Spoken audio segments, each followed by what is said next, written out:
ภาคฤดูร้อนวัดพระสิงห์วรมหาวิหารเลขบัญชี 54000811480 ได้ตั้งแต่วันนี้เป็นต้นไป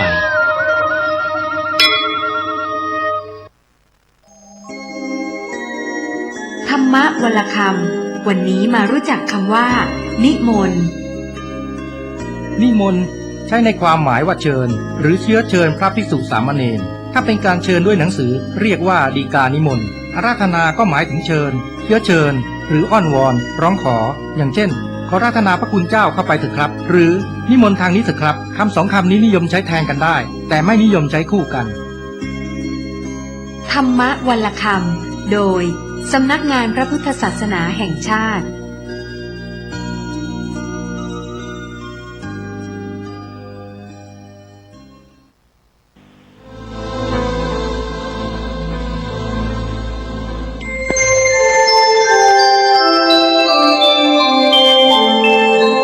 ขณะนี้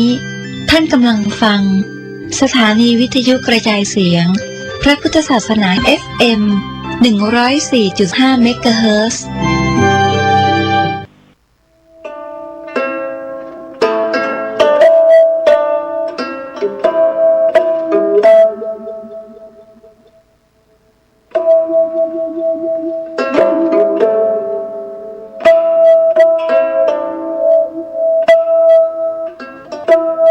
เดิกมาหมาบม้อยน้ำย้อยติ่นก่อนเดิกมาอ่อนจอนดาวมองมนฟ้าง่อมเงาใจไปทุกย่อมย่าวิเวกวังเวงเงียบพักมนุษย์ตั้งหลายนอนในสำนักดักเงียบปิ้งเย็นวอยลมก็บปัดสงัดหายซอยแสงเดือนมอยหลอดลายกิ่งก้านหันวุยวายแสงไฟตามบ้านมะนาวเย็นคิงสะท้อนง่อมงันจับใจป่อไหมยอดมอนมานักหน่วงค้อนหรือดีเสียงลมปัดไม้สอดไซนนทรีเคล้าเสียงดนตรีกวีข้าวเศร้าดังก้องแสนเสียงสำเนียงคนเท่าดิดเด่งปันเมาสะต้านบ่กึดหาไผหือใจเหี่ยวม่านปล่อยใจว่าอันตวยลมมีปินหัวจ้างแนบข้างประสมสุขแสนอารมณ์บ่ถามใครได้มีปินหัวจ้างแนบข้างประสมสุขแสนอารมณ์บ่ถามใครได้บ่ถามใครได้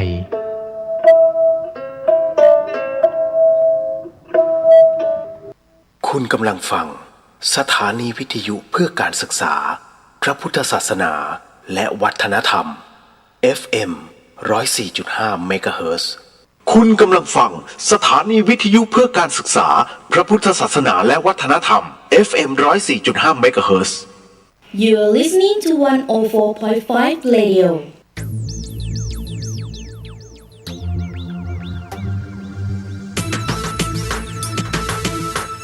สวัสดียังเป็นทางการนะฮะเดี๋ยวสักครู่หนึ่งคุณกำลังฟังสถานีวิทยุ FM 104.50 เมกะเฮิรตซ์นะฮะนี่คือรายการเดอะเฮียนเรียกว่าเป็นภาคพิเศษเข้าก่อนเวลา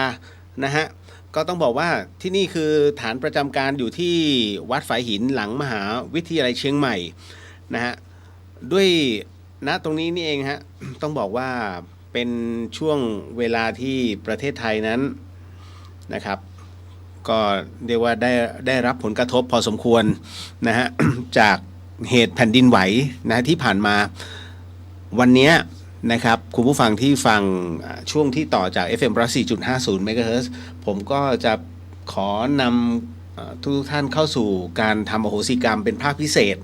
นะฮะเพื่อให้กับผู้วายชนแล้วก็รวมไปถึงอีกหลายๆท่านอีกหลายๆฝ่ายนะครับในวันนี้ในตอนนี้เลย นะฮะก็สักครู่นะฮะเดี๋ยวก็รอคุณผู้ฟังนะให้เข้าสู่ในช่วงของรายการก่อนแล้วกันนะฮะก็ท่านใดที่อยากร่วมในเรื่องของการแชร์ประสบการณ์ นะฮะเรียกว่าประสบการณ์หลอนๆของท่านก็053-226-058นะฮะแต่ท้ายที่สุดแล้วเนี่ยนะครับวันนี้จริงๆแล้วผมจะเทให้กับในส่วนของ การทำอโหสิกรรมเพราะว่าหลุดจากวันนี้ไปเนี่ยผมจะไม่ว่างแล้วนะครับเนื่องจากว่าจะต้องพาคณะนักปฏิบัติธรรมนะไปกราบไหว้พ่อแม่ครูบาอาจารย์ที่ภาคอีสานนะครับก็ด้วยเหตุณตรงนี้นี่เองแล้วก็เลยต้องขออนุญาตนะเพื่อที่จะนำทุกท่านนะฮะเข้าสู่ในช่วงเวลาแบบนี้นะครับก็สักครู่นะฮะเดี๋ยวขออนุญาตพอดีเข้าปัจจุบันทันด่วนผมก็เพิ่งกลับมาจากด้านนอกนะลืมบอกไปเดี๋ยวขออนุญาตประชาสัมพันธ์นิดนึงแล้วกันนะของวัดฝายหินนะครับอันเนื่องมาจากว่าในส่วนของตรงนี้นะมูลนิธิครูบาศรีวิชัยจังหวัดเชียงใหม่ก็ขอเชิญชวนพี่น้องชาวไทยโดยเฉพาะอย่างยิ่งชายไทยนะฮะผู้เลื่อมใสในพระพุทธศาสนาแล้วก็นับถือศรัทธาในตัวครูบาศรีวิชัยนะก็ขอสมัครอุปสมบทเป็นพระภิกษุจำนวน9รูปนะเป็นเวลา9วันอุปสมบทในวันพุธที่11มิถุนายนนี้นะฮะณวัดพระสิงห์วรมหาวิหารแล้วก็ไปเข้าปฏิบัติวิปัสสนากรรมฐานกันที่วัดลำเปิงตะโปธารามนะฮะก็เป็นเวลา9วันนับเป็นรุ่นที่22นะฮะก็ต้องบอกว่าเป็นชื่อรุ่นนี้รุ่นเขาเรียกรุ่นร่วมฉลองเชียงใหม่729ปีผู้ผสมบทนั้นไม่เสียค่าใช้จ่ายใดๆทั้งสิ้นนะครับแต่ต้องมีคุณสมบัติดังนี้ก็คือ1ท่านต้องอายุครบ20ปีขึ้นไปแล้วนะแต่ไม่เกิน45ปีบริบูรณ์นะแล้วก็ไม่เคยอุปสมบทมาก่อนหรือว่าเป็นเรียกว่าเคยบวชมาก่อนนะฮะต้องไม่เคยนะฮะอย่างที่3ก็คือต้องอุปสมบทครบจำนวน9วันอันนี้ไปเช็คคิวของตัวเองก่อนนะฮะแล้วหลังจากนั้นก็อะไรล่ะต้องเข้าฝึกแล้วก็ท่องจำนะในเรื่องของคำอุปสมบทนะครับอย่างที่ผมบอกเอาไว้ไม่รู้ว่าท่านใช้บทไหนมันมี2บทด้วยกันนะฮะในส่วนของการอุปสมบทของในส่วนของตรงนี้นะครับมันจะมีเอสาหังนะฮะเอสาหังพันเตกับอุกาสะนะครับก็ต้องดูตามเหตุปัจจัยว่าท่านจะเหมือนกับว่าจะต้องไปได้รับณตรงเนี้ยในบทไหนนะครับอันนี้ก็ต้องบอกว่าเป็นถือได้ว่าเป็นอะไรที่น่าสนใจมากนะที่สำคัญคือท่านต้องไม่มีประวัติอาชญากรรมและก็ต้องไม่มีโรคติดต่ออันร้ายแรงนะแล้วก็ต้องไม่มีรอยสักบนร่างกายในส่วนที่เรียกว่าทำให้เสียภาพลักษณ์ประเภทสักแบบยากุซ่ามาเลยเงี้ยจบเลย นะฮะจริงๆเรื่องรอยสักนี่มันเป็นข้อกำหนดในพระวินัยอยู่แล้วตั้งแต่ต้นบางรูปเนี่ยที่ท่านเป็นมหาอุดบ้างนะครับเป็นสิงห์บ้างนะครับเป็นยันเกาะเพชรหรือว่าเป็นอะไรก็แล้วแต่นะฮะอะไรต่างๆเหล่านี้ไอ้ประเภทนี้ได้นะครับแต่ประเภทที่ลงสีลงลายแล้วเป็นลายพร้อยเลยนะคือดูแล้วตกใจอ่ะนะฮะโดยเฉพาะยิ่งลายเสือจบเลยฮะลายเสือบนตัวไม่ได้นะครับ คือถ้าเสือเพนอย่างคนนี้ส่วนใหญ่เสือเพนจะสักข้างหลังเวลาใส่อังสามจะไม่โชว์ไม่มีมาสักที่ไหล่หมายถึงว่าลายเสือหมายถึงไอ้ป้านใหญ่ๆนะฮะไม่ได้นะตรงนั้นอันนี้ห้ามนะครับอันนี้ก็เลยต้องชี้แจงไว้ก่อนท่านใดที่สนใจนะฮะก็ต้องบอกว่าให้ติดต่อโดยตรงที่คุณพยูนนะครับซึ่งเป็นประธานมูลนิธิครูบาศรีวิชัยโทรศัพท์นะครับ089-700-7939นะ089-700-7939ตั้งแต่บัดนี้ไปจนถึงวันศุกร์ที่30พฤษภาคมเพราะนี้จะต้องบวชที่นี่คือ11มิถุนายนนะฮะ อันนี้ต้องขอเรียนคุณผู้ฟังไว้ก่อนนะครับแล้วก็ในส่วนของวัดฝายหินเองวันที่21นี้นะครับ21เมษายนนี้นะฮะก็จะเป็นการส่งน้ำเรียกว่าองค์พระธาตุขององค์ครูบาหลวงวัดฝายหินหรือว่าสังฆราชารูปแรกของเชียงใหม่นะฮะก็ต้องบอกว่าทุกวันที่21เมษายนซึ่งตรงกับวันที่ครูบาเจ้าท่านมรณภาพและท่านมรณภาพที่วัดฝายหินแห่งนี้ฮะนะครับในสมัยรัชกาลที่5นะครับเพราะฉะนั้นก็เลยต้องบอกว่าเราก็จะยึดถือนะตรงนี้มาเป็นสิ่งสำคัญและในวันนั้นนะครับก็ขอเชิญชวนพี่น้องนะฮะที่อยู่บริเวณเทศบาลตำบลสุเทพเนี่ยนะก็จะมีน้ำของครูบาเจ้าของครูบาฝายหินก็คือครูบาโสภาผ้าภัยสารทะเนี่ยเริ่มจากวัดสวนดอก ค่อยๆเคลื่อนขบวนมาไปจนถึงวัดฝายหินระยะทางทั้งสิ้น2 กิโลนะ2 กิโลนิดๆนะครับก็ขอเชิญนะตรงนั้นนะครับวันที่21เป็นวันจันทร์ฮะเป็นวันจันทร์ถามว่ารถจะติดไหมไม่น่าติดเพราะมันไม่ใช่เส้นทางเข้าเมืองแต่มันเป็นเส้นทางออกเมืองแล้วที่สำคัญคือ8 โมงไปแล้วนะฮะก็ถือได้ว่าหลบเลี่ยงการจราจรให้มากที่สุดนะครับก็2 แถวตามขนบธรรมเนียมประเพณีของชาวล้านนานะครับอันนี้บอกไว้ก่อนนะครับส่วนในค่ำคืนนี้เนี่ยเดี๋ยวขออนุญาตเดี๋ยวขอรอท่านก่อนนะฮะคุณผู้ฟังที่เข้ามาในส่วนของ FM 104ตอนนี้ได้เวลาเนาะขอรายงานตัวเป็นทางการเนาะ นะสวัสดีอย่างเป็นทางการฮะนะครับนี่คือรายการ The เฮียนนะครับ นะก็ออกอากาศเป็นประจำตั้งแต่วันจันทร์จนถึงวันศุกร์สถานีวิทยุพระพุทธศาสนาแห่งชาติและสังคมวัดฝายหินนะครับก็เป็นประจำแต่ผมสามารถจัดรายการสดได้วันนี้แล้วก็วันนี้ถือว่าเป็นอีก1 วันค่อนข้างจะสำคัญมากๆนะฮะเดี๋ยวเล่าให้ฟังว่าสำคัญอะไรแบบไหนเนื่องจากว่า ตอนนี้เป็นอะไรที่ค่อนข้างจะบอบช้ำมากครับสำหรับประเทศไทยเหตุเพราะอย่างที่เราท่านรับรู้อยู่แล้วนะครับเพราะในส่วนตรงนี้ก็คือเกิดเหตุการณ์แผ่นดินไหวนะครับที่เมียนมาแล้วก็ทำให้หลายๆคนนั้นได้รับผลกระทบรวมถึงวัดฝายหินด้วยเช่นกันแน่นอนที่สุดแม้กระทั่งที่อยู่ผมเองที่กรุงเทพมหานครก็ยังเข้าไม่ได้เพราะว่ามันร้าวทั้งตึกเลยนะครับจึงไม่สามารถนะฮะ แต่ในขณะเดียวกันเนี่ยก็ต้องลงไปที่กรุงเทพในวันพรุ่งขออภัยในวันพุธตอนแรกนึกว่าเป็นวันพรุ่งนี้ ผมจำวันผิดจะเป็นวันพุธตอนเช้าเลยพรุ่งนี้จึงไม่สามารถจะมาจัดรายการได้ก็เลยถือเอาวันนี้นะครับเหตุเพราะว่าครูบาอาจารย์ท่านบอกว่าช่วยทำหน่อยหมายถึงว่าช่วยทำอโหสิกรรมให้หน่อยเพราะว่าเหตุการณ์ที่เกิดขึ้นทั้งตึกถล่มไม่ว่าจะเป็นที่เมียนมาหรือว่าประเทศไทยรวมไปถึงบุคคลต่างๆที่เรียกว่าเสียชีวิตฉับพลันอย่าลืมนะฮะผู้ที่เสียชีวิตเนี่ยไม่ได้ว่าอยู่เป็นเพราะเหตุเพราะตึกถล่มแต่เป็นเพราะความตกใจทำให้หัวใจวายก็มีหลายท่านเหมือนกันนะแต่ว่าไม่ได้อยู่ในสถิติของผู้เสียชีวิตของตึกถล่มนะฮะก็ยังมีอีกหลายท่านหลายๆที่ท่านเลยบอกว่าช่วยทำหน่อยเถอะนะฮะมันก็เลยเป็นเหตุให้วันนี้ผมคือตัดสินใจอยู่นานเพราะมันถามว่ามันกระทบกับตนไหมขออนุญาตหลวงพี่ภัตรกรแล้ว นะฮะขออนุญาตพ่อแม่ครูบาอาจารย์เป็นที่เรียบร้อยแล้วงั้นก็ช่วยคุ้มครองผมหน่อยแล้วกันเพราะมันปกติผมจะทำเนี่ยขึ้น15 ค่ำนะฮะจะไม่ทำพร่ำเพรื่อถ้าเมื่อไหร่ก็ตามที่มีเหตุให้ต้องทำนอกเหนือไปกว่านี้ผมจะอธิษฐานก่อนขอท่านก่อนว่ามีเหตุให้คณะศรัทธาตรงนี้อยากให้ทำนะฮะก็หลวงพี่ก็ขอผ้าเหลืองท่านคุ้มหน่อยแค่นั้นเลยฮะมันจะกลัวจะฟีดแบ็กนะครับและที่สำคัญก็คือว่าเหตุการณ์ที่ผ่านมาท่านก็เข้าใจเนาะว่าเวลาตึกถล่มเนี่ยระยะเวลาของคนเราเนี่ยเวลาตายหรือว่าเวลาเกิดเนี่ยมันจะไม่เท่ากันมันจะไม่เหมือนกันหลายๆท่านบอกก็ตึกถล่มหรือว่ารถชนอะไรพวกนี้ฮะที่ตายหมู่อย่างเงี้ยฮะมันมีคำว่าเสี้ยววินาทีของการหลุดออกไปมันจะไม่เท่ากันนะไม่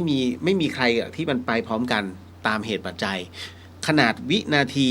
นะฮะที่เข้าเส้นชัยของนักวิ่งเนี่ยนะครับเขายังตัดสินไม่ได้เขายังตัดสินช่วงเสี้ยววินาทีนิดเดียวก็สามารถชนะได้เหมือนกันฮะการหลุดของจิตก็เหมือนกันทั้งหมดทั้งมวลจึงไม่เท่ากันแต่ทั้งนี้ทั้งนั้นเนี่ยเนื่องจากว่าเขาไปในขณะที่อันที่1เขาไม่ได้เต็มใจนะที่จะไปอันที่2เข้าไปแบบไม่รู้ตัวนะฮะบางทีเหตุที่กำลังวิ่งลงเนี่ยนะฮะหรือว่ากำลังนั่งหาที่หลบอยู่แต่มันฟุบลงไปเนี่ยมันเปลี่ยนภพภูมิทันทีเพราะไอ้ช่วงเปลี่ยนภพภูมิช่วงที่มันเปลี่ยนภพภูมิทันทีเนี่ยพอลุกขึ้นมาหรือกำลังวิ่งอยู่นะฮะทำไมเรามาถึงข้างล่างเร็วจังมันหลุดออกมาแล้วฮะคือช่วงนั้นมันหลุดบางคนเนี่ยหลุดหมายถึงว่าจิตเนี่ยมันหลุดออกมาตั้งแต่ที่ถล่มยังไม่ถึงพื้นด้วยซ้ำมันหลุดโดยอัตโนมัตินะฮะคือเมื่อท่านอยู่ในเหตุแบบนั้นเนี่ยท ท่านจะเข้าใจว่าไอ้ที่ผมบอกว่าจิตมันหลุดเนี่ยมันเป็นเพราะอะไรคือคนเรานะฮะถ้าสมมติมันเจอเหตุการณ์บางอย่างที่มันทำให้ตกใจสุดขีดนะหรือว่าแบบกรี๊ดสุดขีดสุดฤทธิ์สุดเดชเลยครับมันหลุดทันทีตัวจิตมันจะหลุดมาแป๊บหนึ่งแล้วมันก็จะกลับเข้าไปหลายๆเหตุการณ์นะที่มีบุคคลหลายๆท่านนะเกิดเหตุตรงนี้ขึ้นมาแล้วก็กลับเข้ามานะครับมันก็มีอยู่นะครับตามช่วงเหตุการณ์นั้นๆนะครับอันนี้ก็เลยต้องบอกไว้ก่อนว่าเนี่ยเหตุการณ์ที่ทำไมผมถึงต้องมาวันนี้แล้วก็บอกเลยว่าร่วมทำอโหสิกรรมกันนะครับนั่นหมายถึงว่าท่านเองก็ได้อานิสงส์ไปด้วยแล้วที่สำคัญก็คือว่าผู้ที่เขาอยู่นะตรงนั้นเนี่ยผมกำลังจะบอกว่าอยากให้ท่านเวลาเรานั่งสมาธิมันเป็นการน้อมจิตให้เขาเนี่ยมารับอานิสงส์ตรงนี้นะครับมันก็เหมือนกับว่าบุคคลคนหนึ่งซึ่งสำคัญกับตัวเราทุกคนป่วยมากๆเลยแล้วเราก็มาสวดมนต์พร้อมๆกันพลังตรงนี้ฮะถามว่าถึงไหมถึงนะมันเป็นเหตุของแห่งกุศลที่มันอัดเข้าไปช่วยไม่ทางใดก็ทางหนึ่งมันจะยกขึ้นอยู่เรื่อยๆนะครับณวันนี้ผมไม่รู้หรอกว่าจิตดวงไหนหรือว่าพลังงานดวงไหนที่เขาพร้อมหรือไม่พร้อมอะไรก็ตามแต่อย่างน้อยพอทำตรงนี้ขึ้นมาเนี่ยมันเกิดกุศลนะมันก็ทำให้เขาเนี่ยมีเหตุบรรเทาในความที่เขาต้องสูญเสียณตรงนั้นได้นะครับไม่มากก็น้อยแต่ก็ทำดีกว่านะครับไม่ได้เสียหายอะไรนะครับก็เลยต้องชี้แจงไว้ก่อนว่าที่มันมีเหตุตรงนี้ก็เพราะแบบนี้นี่เองนะครับเป็นบุญที่ไม่ต้องเสียปัจจัยนะแต่ถ้าบุญที่จะเสียปัจจัยเดี๋ยวพรุ่งนี้ฮะ นะครับพอดีห้องน้ำมันจะต้องคือมันสร้างค้างนะครับแล้วเหล็กมันหมดนะครับเดี๋ยววันพรุ่งนี้ขอเมตตาขออนุญาตวันพรุ่งนี้ฮะคือผมมาเกรงใจมากๆด้วยเหตุที่มันเกิดขึ้นตรงนี้ด้วยนะครับทั้งประเทศเลยมันได้รับผลกระทบผมก็ตัดสินใจอยู่นะบอกก็คุยกับพระท่านนะฮะที่วัดไฟหินนี่แหละบอกหลวงพี่เอาไงดีผมไม่อยากกวนคณะศรัทธาเพราะว่าบางคนเนี่ยเขาก็ประสบเหตุแผ่นดินไหวบ้านเขาก็อาจจะต้องนะฮะซ่อมสร้างบอกท่านก็เลยบอกไม่เป็นไรแล้วก็โพสต์ไปก่อนนะเพราะว่าไอ้ของมันต้องสร้างบางอันมันหลุดก็ต้องทำใส่ใหม่มันเหตุแผ่นดินไหวนะครับอันนี้ก็เลยบอกโอเคงั้นเดี๋ยวพรุ่งนี้แล้วกันแจ้งไว้ก่อนนะฮะแจ้งไว้ก่อนนะครับเอาตามเหตุปัจจัยครับนะครับก็เดี๋ยววันนี้นะฮะก็ขอนิดนึงนะฮะกำหนดการเดี๋ยวไล่เรียงก่อนนะฮะว่าเดี๋ยวเราจะเข้ากรรมฐานนิดนึงแล้วก็ขออนุญาตนะฮะสมทานศีล 8เนาะนะฮะน้องๆที่เข้ามาใหม่หรือว่าฟัง 104.50 เมกะเฮิรตซ์คือเดี๋ยวอีกสักครู่หนึ่งเนี่ยพี่เราจะขอให้ท่านเนี่ยว่าข้อศีลเป็นศีล 8นะฮะศีล 8ในที่นี้เนี่ยถ้าน้องอยู่กับแฟนแยกออกจากกันก่อนนะฮะมันจะสัมผัสกันไม่ได้นะฮะเพราะอะไรก็เพราะว่าศีล 8เป็นศีลพรหมจรรย์ดังนั้นแม้จะถูกตัวหรืออะไรเนี่ยห้ามเลยนะฮะเพราะว่ามันอยู่ที่ตัวจิตแต่ถ้าสมมุติว่าอย่างกรณีอย่างคุณยายกับหลานชายอย่างเงี้ยได้ไหมสมมุติยายบอกไปหยิบนั่นมาให้หน่อยแล้วหยิบนะฮะแล้วโดนนี่ไม่เป็นไรเพราะตัวจิตมันไม่ได้คิดแต่อันนี้ผมกำลังบอกว่าหนุ่มสาวทั้งหลายที่เป็นแฟนกันอยู่ถ้าอยากจะร่วมโมทนาตรงนี้นะฮะอย่าเพิ่งมาสัมผัสกันเพราะว่าตัวจิตเราต้องเข้าใจก่อนนะอันนี้พี่เลียวบอกไว้ก่อนนะครับเพราะมันมีข้อตรงนี้อยู่เราเดี๋ยวเราจะว่าสมทานศีล 8พอเสร็จปุ๊บเนี่ยหลังจากปิดช่วงรายการนะฮะปิดช่วงของการทำอโหสิกรรมเสร็จปุ๊บเนี่ยเดี๋ยวเรากลับมาศีล 5ต่อนะก็คือถอยศีลนั่นเองก็สามารถทำได้เนาะอันนี้บอกไว้ก่อนแล้วหลังจากนั้นเป็นช่วงของการนั่งกรรมฐานในวันนี้ก็จะเป็นการพูดถึงในเรื่องราวของครูบาอาจารย์ไปด้วยแต่ท่านก็ขอให้นั่งสมาธิไปด้วยในลมหายใจนั้นนะครับ แล้วจากนั้นก็จะเข้าสู่ในช่วงของอโหสิกรรมซึ่งก็มีความยาวประมาณ45นาทีโดยประมาณนะครับแล้วหลังจากนั้นเนี่ยค่อยกลับมาเข้าสู่เรื่องของการตอบคำถามถ้ามีเวลาเหลือนะครับเพราะว่ามันมีอีกหลายๆอย่างเพราะวันนี้มันมีเหตุพอสมควรบอกตรงๆนะฮะ ผมพยายามวางทุกอย่างลงให้เร็วที่สุดมันแปลกตรงที่ว่าเมื่อช่วงหัวค่ำเนี่ยหงุดหงิดมากไม่รู้หงุดหงิดเรื่องอะไรนะก็มานั่งพิจารณาตัวเองว่า ทำไมมันเกิดเรื่องหงุดหงิดจริงๆนะไม่มีเหตุอะไรที่ทำให้หงุดหงิดแล้วอยู่ๆแบบมันหงุดหงิดตัวเองขึ้นมาแต่มันก็พยายามมาดูตัวจิตของเรามันหงุดหงิดเพราะอะไรมันมีเหตุอะไรที่ทำให้เราหงุดหงิดนะฮะจนมาเมื่อกี้ปิ้งขึ้นมาอยู่ตรงหน้ากุฏิเลยฮะเดินลงมาเสร็จปุ๊บอ๋อรู้แล้วหงุดหงิดเรื่องอะไรหงุดหงิดเรื่องเพราะว่าการเตรียมตัวที่ไม่พร้อมของเรานั่นเองการเตรียมตัวที่ไม่พร้อมนั่นคือผมไม่มีเวลาอันที่หนึ่งผมไม่มีเวลาชาร์จแบตโทรศัพท์เครื่องนี้ไม่มั่นใจนะฮะว่ามันจะอยู่ได้นานแค่ไหนนะฮะส่วนเครื่องนี้แน่นอนที่สุดได้อยู่อีกส่วนหนึ่งก็คือว่าเหตุของบทอโหสิกรรมผมจะเรียกผู้วายชนมาได้ยังไงเพราะว่ากำลังมันมาไม่เต็มมันไม่ใช่15 ค่ำไงกำลังมันมาไม่เต็มก็เลยเดี๋ยวลองอธิษฐานดูก็เลยยกมือเมื่อกี้อธิษฐานกำลังมาเต็มแล้ว นะอันนี้มันเป็นเรื่องส่วนตัวนะฮะมันคือความเชื่อส่วนตัวอันนี้ต้องบอกท่านไว้ก่อนนะครับผมถึงได้บอกว่ามันมีข้อคำถามหนึ่งที่ผมตอบไปเมื่อวานวันอาทิตย์มันเป็นเรื่องของคำว่าปัญญาจำได้ไหมฮะที่มีผู้ถามมานะครับเดี๋ยวรอสมาชิกก่อนแป๊บหนึ่งนะฮะคืออย่างนี้มีผู้ถามว่าพี่เลียวแค่นั่งนิ่งๆเนี่ยผมจะบอกว่าสิ่งที่น้องถามมันกึ่งปรามาสมากๆปรามาสหมายถึงว่าการดูถูกดูแคลนนะฮะคือมีคำถามว่าไอ้แค่นั่งนิ่งๆเนี่ยมันก็บรรลุธรรมกันได้แล้วเหรอนะฮะแล้วก็ติดคำว่าแล้วอย่างนี้จะขี้เกียจกันไปไหมผมต้องบอกก่อนนะฮะเรื่องของการนั่งนิ่งๆนะฮะแล้วก็ดูลมหายใจไปเนี่ยไม่ใช่การขี้เกียจนะฮะน้องอย่าเอาความเป็นปัจจุบันของตัวเราเนี่ยเอาไปเปรียบเทียบตรงนั้นพระพุทธเจ้าท่านเนี่ยได้บอกเอาไว้ฮะในเรื่องของหลักของปัญญาในส่วนของตรงเนี้ยนะคือเรื่องราวตรงนี้เดี๋ยวผมต้องขออธิบายก่อนว่าเวลาท่านนั่งเนี่ยท่านพิจารณาลมหายใจท่านพิจารณาทั้งหมดทั้งมวลเนี่ยโดยใช้หลักปัญญาซึ่งพระพุทธเจ้าเราเนี่ยฮะศาสนาพุทธของเราเนี่ยโดยพระพุทธเจ้าเนี่ยท่านแยกปัญญาไว้3ประเภทนะฮะก็อย่างที่ได้เขียนเอาไว้เนี่ยฮะว่าประเภทแรกที่พระพุทธเจ้าทรงแยกไว้ก็คือสุตตมยปัญญาสุตตมยปัญญาก็คือฟังคิดอ่านเขียนจดท่องจำแค่นี้เลยที่เรากำลังเรียนกันอยู่สุตตมยปัญญาเพียงแค่นี้ฮะท่านสามารถไปถึงปริญญาตรีปริญญาโทปริญญาเอกได้เลยนะฮะนี่แหละตัวนี้แหละที่ทำให้เราเป็นเจ้าคนในคนได้แค่นี้เองนะฮะนี่คือตัวแรกสุตตมยปัญญาเป็นไงฮะนี่แค่ตัวแรกส่วนตัวที่สองเนี่ยจินตามยปัญญาคือจินตาคือจินตภาพก็คือหลายคนจะตีว่าเป็นพวกมโนนะคือคิดนู่นคิดนี่จินตนาการไม่ใช่นะฮะจินตามยปัญญาเนี่ยเป็นปัญญาที่เลยตำราไปแล้วคือมันมีอะไรหลายๆอย่างที่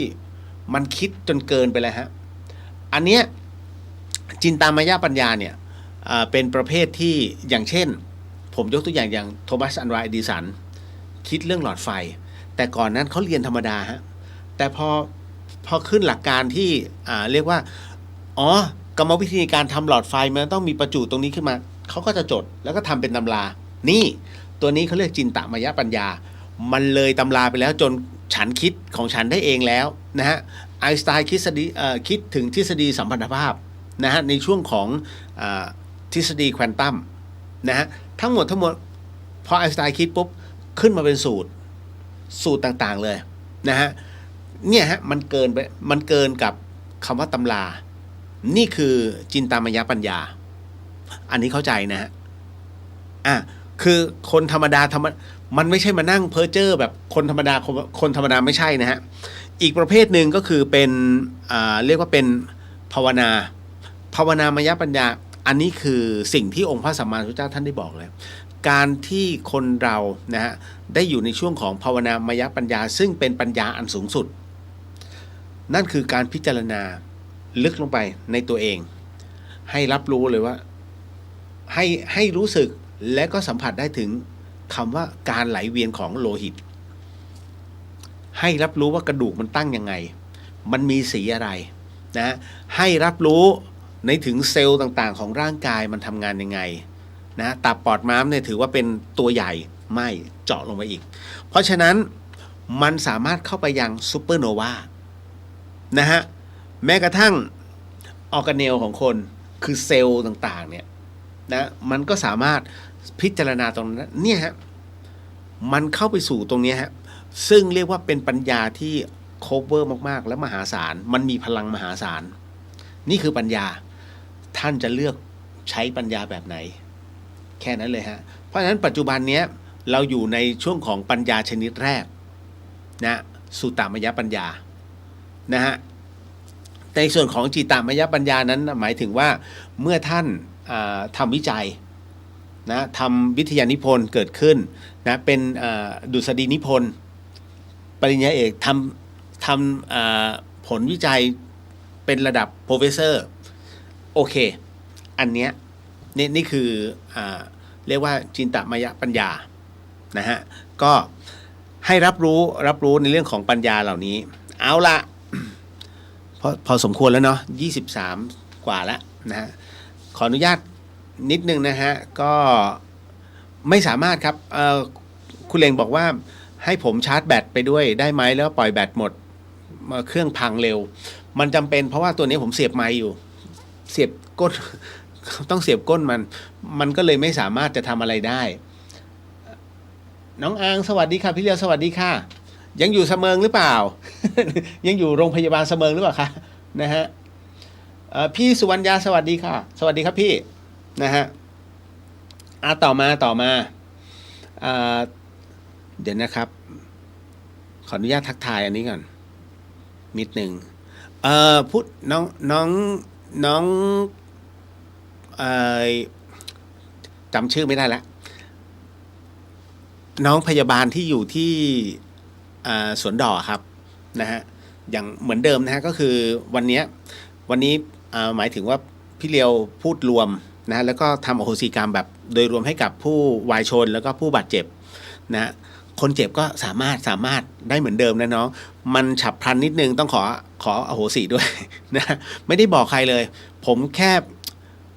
ไหนๆก็ไหนๆแล้วก็ลงเฟซไปนะตอนนั้นจริงๆวันนี้ก็กล่าวว่าจัดรายการปกตินี่แหละฮะนะครับเอาละ คุณเกสวัสดีค่ะสวัสดีครับนะฮะป้าแก้วสวัสดีค่ะคุณเดียวสวัสดีครับป้าแก้วนะฮะส่งน้ำถึงกี่โมงส่งน้ำถึงบ่าย4ครับนะฮะเป็นพิธีสงฆ์ในวันที่21นะครับนะแล้วก็คุณปริญญาสวัสดีครับพี่เลียวสวัสดีครับผมสาธุสวัสดีค่ะสวัสดีครับผมนะฮะน้องบูนสวัสดีครับพี่เลียวรอทำบุญเลยครับพรุ่งนี้ก็จะรีบเพราะว่ามันต้องไปซื้อเหล็กนะเพื่อที่จะเอามาใส่ต่อเนื่องแล้วก็ปูน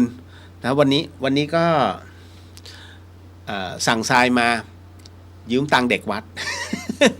นะโอ้คือมันต้องเสร็จอะ นะครับมันค้างคาไม่ได้นะฮะต่อมาคุณกนกรัตน์สวัสดีค่ะสวัสดีฮะอันนี้คุณเหล่งบอกไว้แล้วเนาะนะฮะก็บอกไปแล้วว่ามันไม่สามารถเพราะว่าก้น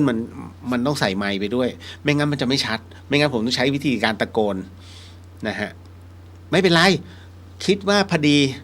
แบตนะยังคงเหลือคุณวิดาสวัสดีค่ะคุณเลียวสวัสดีฮะน้องเบนสวัสดีค่ะสวัสดีฮะคุณแพมรายงานตัวคุณเลียวแล้วก็ชาวเดอะเฮียนแค่ไหนแค่นั้นนะฮะ เพราะว่า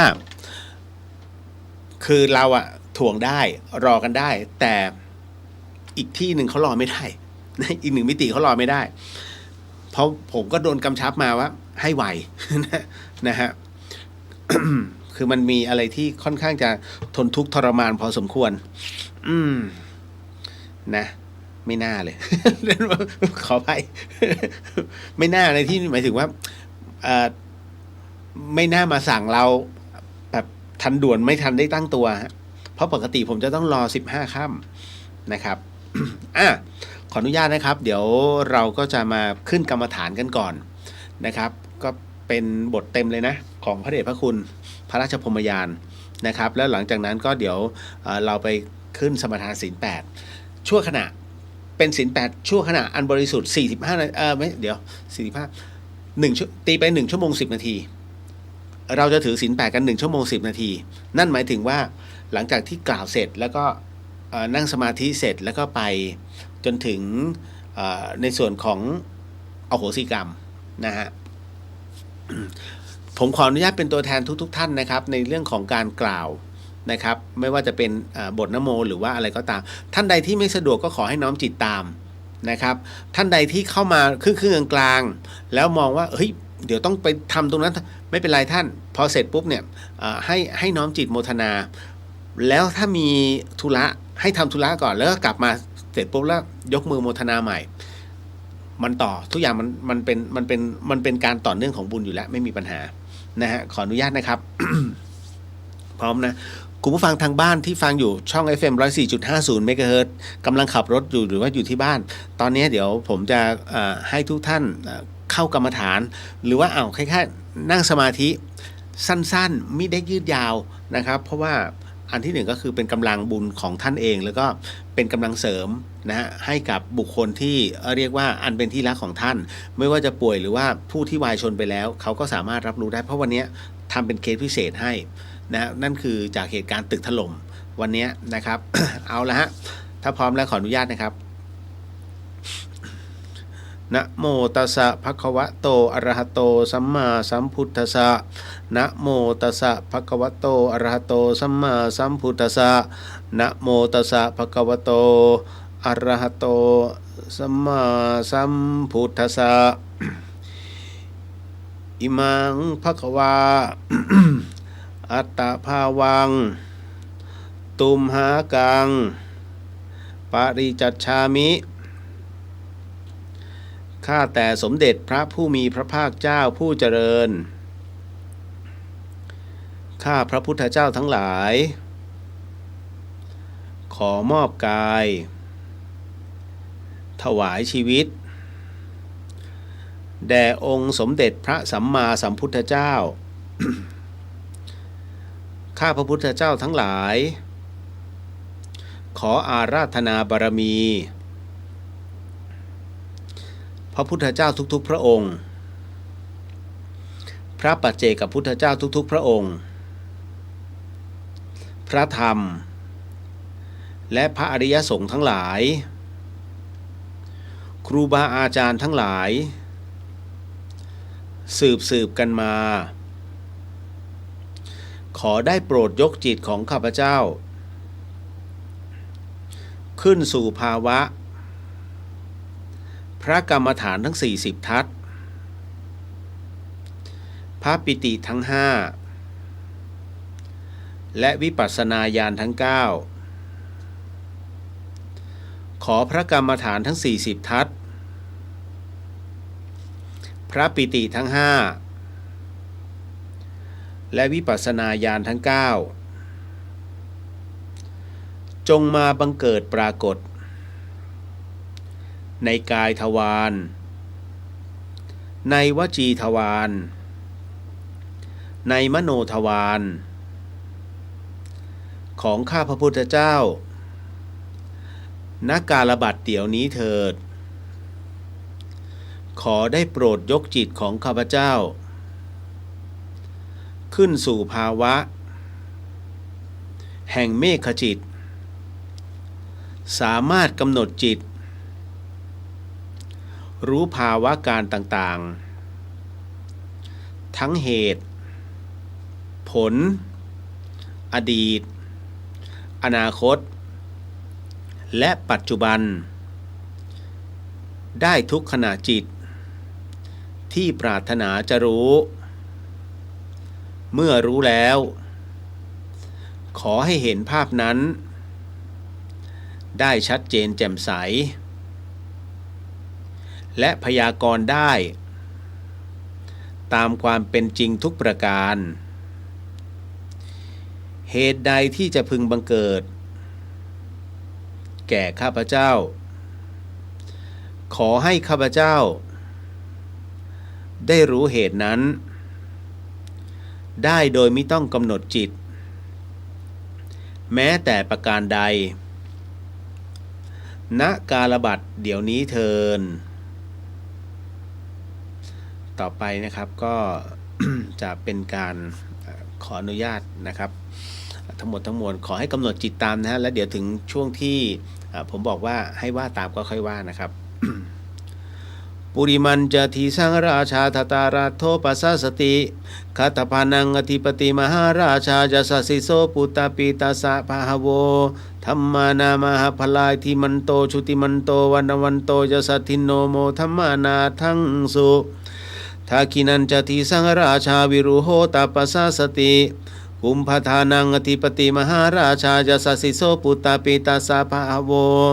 ธรรมานามหาพลายทิมันโตชุติมันโตวันวันโตจะสัทธิโนโมธรรมานาทังสุปาชิมันจะทีสาราชาวิรูปโคปัสสสตินาคานังอธิปติมหาราชาจะสสิโสปุตตาปิตาสะภาโวธรรมานามหาพลายทิมันโตชุติมันโตวันวันโตจะสัทธิโนโมธรรมานาทังสุอุตรัญจะสีสาราชากุเวโรตัปปัสสสติยาคานังอธิปติมหาราชาจะสสิโสปุตตาปิตาสะภาโวธรรมานาหาพลานาอิทิมันโตชุติมันโตวันวันโตจะสัทธิโนโมธรรมานาทังสุปุริมาทิสังทตาราโททาคิเนนาวิรุหโก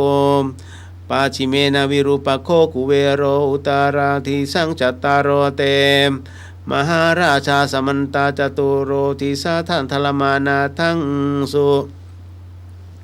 สักเคกาเมจรูเปกิริสิคารตเตจันตริเควิมาเนทีเปรเทชคาเมตรุวนาคาหาเนเคหาวัตถุมหิเคเตภุมมาจยันตุเทวาชลทลวีสเมยคาคันทัพพนาคาติทันตาสันติเกยังมุนิวรวจนังสาทโวเมสุนันโตธรรมะสวนาการโรอยัมพัทันตาธรรมะสวนาการโรอยัมพัทันตาธรรมะสวนาการโรอยัมพะทันตา ต่อไปนะฮะก็ขอทุกท่านบูชาพระรัตนตรัยนะฮะ โยโสภควาระหังสัมมาสัมพุทโธสวากขาโตเยนะภควตาธัมโมสุปฏิปันโนยาสาภะคะวะโตสาวกสังโฆตามมะยังภะคะวันตังสะธัมมังสะสังฆังอิเมอิสการเรหิยะทาระหังอโรปิเตหิอภิปูชยามะสาธุโนพันเตภะคะวาสุจิราปรินิพุโตปิปัจฉิมาชนะตานุกัมปมานาสาอิเมสการเรทุขตาปันนาการภูเตปฏิคันหาตุอัมหากังทีครตังหิตายาสุขายาอะระหังสัมมาสัมพุทโธภควาพุทธังภควันตังอภิวาเทมิกราบสวากขาโตภควตาธัมโมธัมมังนามาสามิกราบสุปฏิปันโนภควโตสาวกสังโฆสังฆังนามามิกราบ นะโมตัสสะภะคะวะโตอะระหะโตสัมมาสัมพุทธัสสะนะโมตัสสะภะคะวะโตอะระหะโตสัมมาสัมพุทธัสสะนะโมตัสสะภะคะวะโตอะระหะโตสัมมาสัมพุทธัสสะพุทธังสรณังคัจฉามิธัมมังสรณังคัจฉามิสังฆังสรณังคัจฉามิทุติยัมปิพุทธังสรณังคัจฉามิทุติยัมปิธัมมังสรณังคัจฉามิทุ ทุติยัมปิสังฆังสรณังคัจฉามิตติยัมปิพุทธังสรณังคัจฉามิตติยัมปิธัมมังสรณังคัจฉามิตติยัมปิสังฆังสรณังคัจฉามิต่อไปเป็นการว่าข้อศีลนะฮะก็ขอให้ทุกท่านเดี๋ยวว่าตามผมนะเดี๋ยวผมขอว่าตามก่อนขอว่าก่อนนะฮะปานาติปาตาเวรมณีสิกขาปะทังสมาธิยามิอาทินนาทานาเวรมณีสิกขาปะทังสมาธิยามิอภรามจาริยาเวรมณีสิกขาปะทังสมาธิยามิมุสาวาทาเวรมณีสิกขาปะทังสมาธิยามิสุราเมรยะมัชฌปมาทฐานาเวรมณีสิกขาปะทังสมาธิยามิวิการโภชนาเวรมณีสิกขาปะทังสมาธิยามินัจจะคีตะวาทิตะวิสุกัทัสสนามาลาคันทะวิเลปละทาลนะมันธนะวิภูธนทานาเวรมณีสิกขาปะทังสมาธิยามิอุจจาสยนะมหาสยนาเวรมณีสิกขาปะทังสมาธิยามิอิมานิอัตถสิกขาปทานิสีเลนะสุขติงยันติสีเลนะโภคสัมปทาสีเลนะนิพุติงยันติสัตสมานสีลังวิโสทะเยสาธุสาธุสาธุ เอานะฮะก็ต่อไปนะครับก็เดี๋ยวขออนุญาตนะครับในส่วนของการขึ้นกรรมฐานนะฮะ ว่าตามเนาะอิมังวิปัสสนากรรมฐานังปูเชมิทุติยังปิอิมังวิปัสสนากรรมฐานังปูเชมิตาติยัมปิอิมังวิปัสสนากรรมฐานังปูเชมิสาธุ ต่อไปก็ขอทุกท่านนะครับให้เข้าสู่สมาธินั่งสมาธินะครับโดยการที่นั่งตามสบายทุกท่านแต่ขอให้หลังตั้งตรงนะครับศีรษะตรงมือนะครับมือขวาทับมือซ้ายนะครับแล้วก็นิ้วโป้งจะประสานกันก็ได้หรือว่าจะหัวนิ้วโป้งมือเนี่ยชนกันก็ได้นะฮะ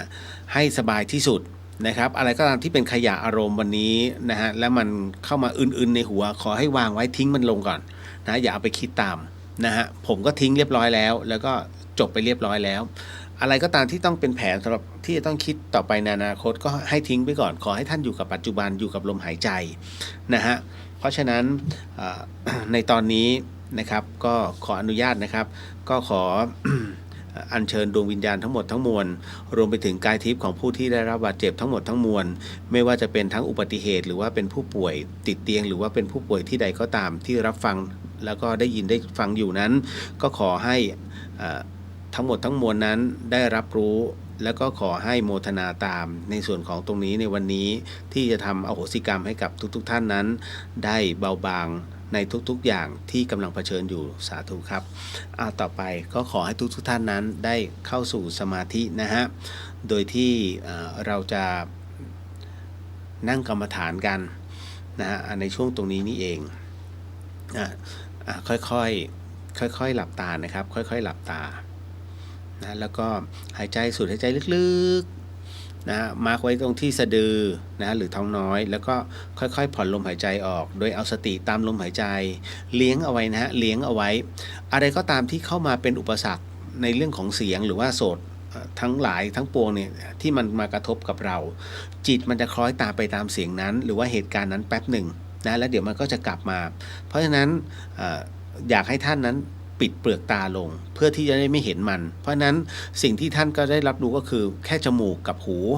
นะฮะถ้าท่านใดก็ตามที่ได้กลิ่นอาหารที่มันโชยมาก็ขอให้ตัดโสตนั้นออกนะก็ทุกอย่างนั้นท้ายที่สุดแล้วเดี๋ยวมันก็จะหายไปมันจะเป็นอดีตทันทีส่วนอะไรก็ตามที่มากระทบไม่ว่าเป็นเสียงทะเลาะเสียงเครื่องยนต์นะหรือว่าเสียงรถนะนั่นคือเสียงที่ให้คิดเสมอว่านั่นคือธรรมชาติที่มากระทบโสตของเรามันคือเสียงธรรมชาติเสียงภูเขาไฟเสียงดินน้ำลมไฟก็ว่ากันไปนะฮะขอให้ปล่อยวางในเสียงตรงนั้นนะฮะ สูดหายใจลึกๆครับแล้วก็เข้าสู่ในช่วงของสมาธินะใครจะบริกรรมพุทโธได้หมดนะหยิบคำบริกรรมมานะหายใจลึกๆโยมเข้ามากราบแล้วก็เร่งเราให้รับสังฆทานแล้วจะรีบไปไหว้พระต่ออีก9 วัดเราก็เลยรับให้นะถามว่าดีไหมเดินสายไหว้พระ9 วัดตอบว่าดีนะไม่ใช่ไม่ดีแต่จะบอกให้ทุกคนรู้ไว้ว่าต่อให้ไปไหว้999 วัดแต่ไม่มีศีลแม้ศีล5นี่แหละสู้คนที่อยู่บ้านและตั้งใจรักษาศีล5ไปวันหนึ่งก็ไม่ได้เพราะอะไรเพราะพวกที่ไม่มีศีลนั้นเป็นได้แค่คนดีไงแต่ผู้อยู่บ้านแล้วตั้งใจรักษาศีล5ผู้นั้นเป็นมนุษย์ต่างกันไหมล่ะขึ้นต้นไม่ถูกมันจะไปยังไงล่ะนิพพานได้แค่ท่องนิพพานะปัจจโยโหตุขอให้ข้าพเจ้าถึงซึ่งพระนิพพานขอไปเถอะขอไปเถอะไม่มีทางถึงแน่จับประเด็นให้มันได้นะทานนั้นเป็นบุญแต่ถึงทานถูกต้องนะถ้าทำไม่ถูกต้องมันก็ไม่ได้บุญอีกทำเลขไม่ถูกส่งครูจะให้คะแนนไหมล่ะทำทานถูกต้องทำยังไงเจตนาต้องบริสุทธิ์อันดับแรกวัตถุทานนั้นต้องบริสุทธิ์หามาได้โดยชอบโดยถูกต้องสัมมาอาชีพเนื้อนาบุญบริสุทธิ์อันนี้ยากหน่อยแต่ไม่ยากสำหรับผู้ที่มีปัญญากำกับทุกขณะแต่ยังไงก็แล้วแต่คณะสงฆ์หรือพระองค์ใดก็แล้วแต่ที่ท่านบวชมาเพื่อฝึกละกิเลสเราว่าน่าจะเป็นเนื้อนาบุญที่ดีได้แล้วนะแต่ดีไม่เท่ากันอานิสงส์ต่างกันเพราะกิเลสลดลงไม่เท่ากันเว้นแต่พระอรหันต์พ่อแม่ครูอาจารย์ที่ท่านหมดกิเลสเท่านั้นถึงจะเป็นเนื้อนาที่ดีที่สุดไม่นับพระพุทธเจ้านะถ้าเป็นสังฆทานยิ่งอานิสงส์มากแต่สังฆทานไม่ใช่ถังเหลืองๆอย่างเดียวนะสังฆะแปลว่าหมู่คณะนั้นใครเป็นประธานก็ว่าไปตามนั้นเช่นทำบุญกับโรงเรียนก็ได้สังฆทานเป็นต้นอันนี้พูดไปจะยาวศีลนี่นะย่าปากคอกของชาวพุทธเราเลยเพราะขาดความตั้งใจที่จะรักษาจริงๆจังๆแค่ทีละวันก็ยังดีนะส่วนใหญ่ชอบขอศีลจากพระหน้าดูแต่ไม่ยอมรักษาเป็นมนุษย์ยังไม่ได้จะพัฒนาไปยังไงล่ะจะเป็นเทวดาเป็นพรหมเป็นพระอริยะได้ยังไงล่ะใช่ไหมศีลต้องรักษาตั้งใจรักษาหรือตั้งสัจจะเอาทีละวันก็ยังดีนะดีกว่าไม่เริ่มเลยต้องใช้คำว่าพยายามนะภาวนาถูกต้องเป็นไงก็ต้องปรารถนาความพ้นทุกข์อย่างเดียว ถ้าอย่างอื่นผิดทางหมดเสียเวลาแต่ถามว่าดีไหมก็ดีอีกนั่นแหละเช่นภาวนาเอาฤทธิ์เอาเดชแล้วไปปลุกเสกวัตถุต่างๆเอาเลขเอาเบอร์บอกหวยเขาทำนายทายทักเพราะมันเห็นจริงๆนี่หว่า ฮ่าฮ่าดีอยู่แต่ไม่ใช่ทางที่พระพุทธเจ้าสอนนี่นะยิ่งเวลามันเสื่อมนะทุกถนัดเลยบอกให้เหมือนเศรษฐีมีเงินใช้จ่ายสุขสบายแต่ล้มละลายกลายเป็นยาจกนั่นแหละเพราะฉะนั้นตั้งความปรารถนาให้ถูกต้องซะจะภาวนาเพื่อเป็นการปฏิบัติบูชาพระคุณของพระพุทธเจ้าพระธรรมคำสอนของท่านและพระอริยสงฆ์เจ้าทั้งหลายถ้าไม่มีสามสิ่งนี้คือพระรัตนตรัยเราจะบรรลุธรรมกันได้ไหมล่ะนี่แหละพระพุทธเจ้าท่านอัศจรรย์แท้เอาทำเอาเองนะครูบาอาจารย์ทั้งหลายท่านก็แค่บอกทางให้เราเดินนะแต่ถ้าเราไม่ออกแรงเดินจะไปยังไงล่ะนิพพานมันหอบหิ้วกันไปได้ที่ไหนล่ะถ้าทำได้พวกเราไม่เหลือแล้วพระพุทธเจ้าหลวงปู่มั่นหิ้วพวกเราไปหมดนี่แหละไม่ให้เหลือค้างโลกหรอกสรุปหลักการและวิธีการปฏิบัติธรรมอย่างคร่าวๆตามแนวทางหลวงปู่มั่นโดยหลวงตาวัดป่าเคียนพิงก็เป็นธรรมะสั้นๆนะฮะเอาละฮะก็สูดหายใจลึกๆนะแล้วก็ผ่อนหายใจออกยาวๆนะทำ2-3 ครั้งนะค่อยๆถอนสมาธินะฮะค่อยๆขยับเนื้อขยับตัวขยับแข้งขยับขาแล้วก็ขยับ นะบริเวณด้านบนนะหัวไหล่นะฮะค่อยๆลืมตาค่อยๆเปิดเปลือกตานะครับค่อยๆเปิดเปลือกตานะอย่าพรวดพลาด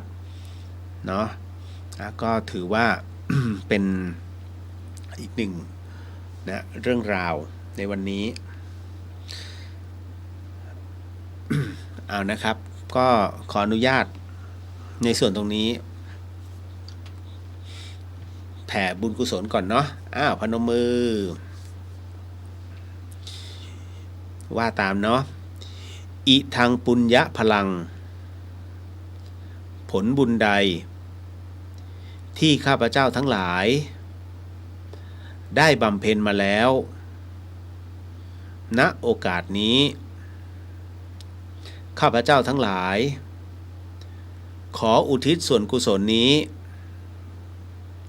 ให้แก่เจ้ากรรมนายเวรทั้งหลายที่เคยล่วงเกินมาแล้วตั้งแต่ชาติก่อนก็ดีชาตินี้ก็ดีขอเจ้ากรรมนายเวรทั้งหลายจงโมทนาส่วนกุศลนี้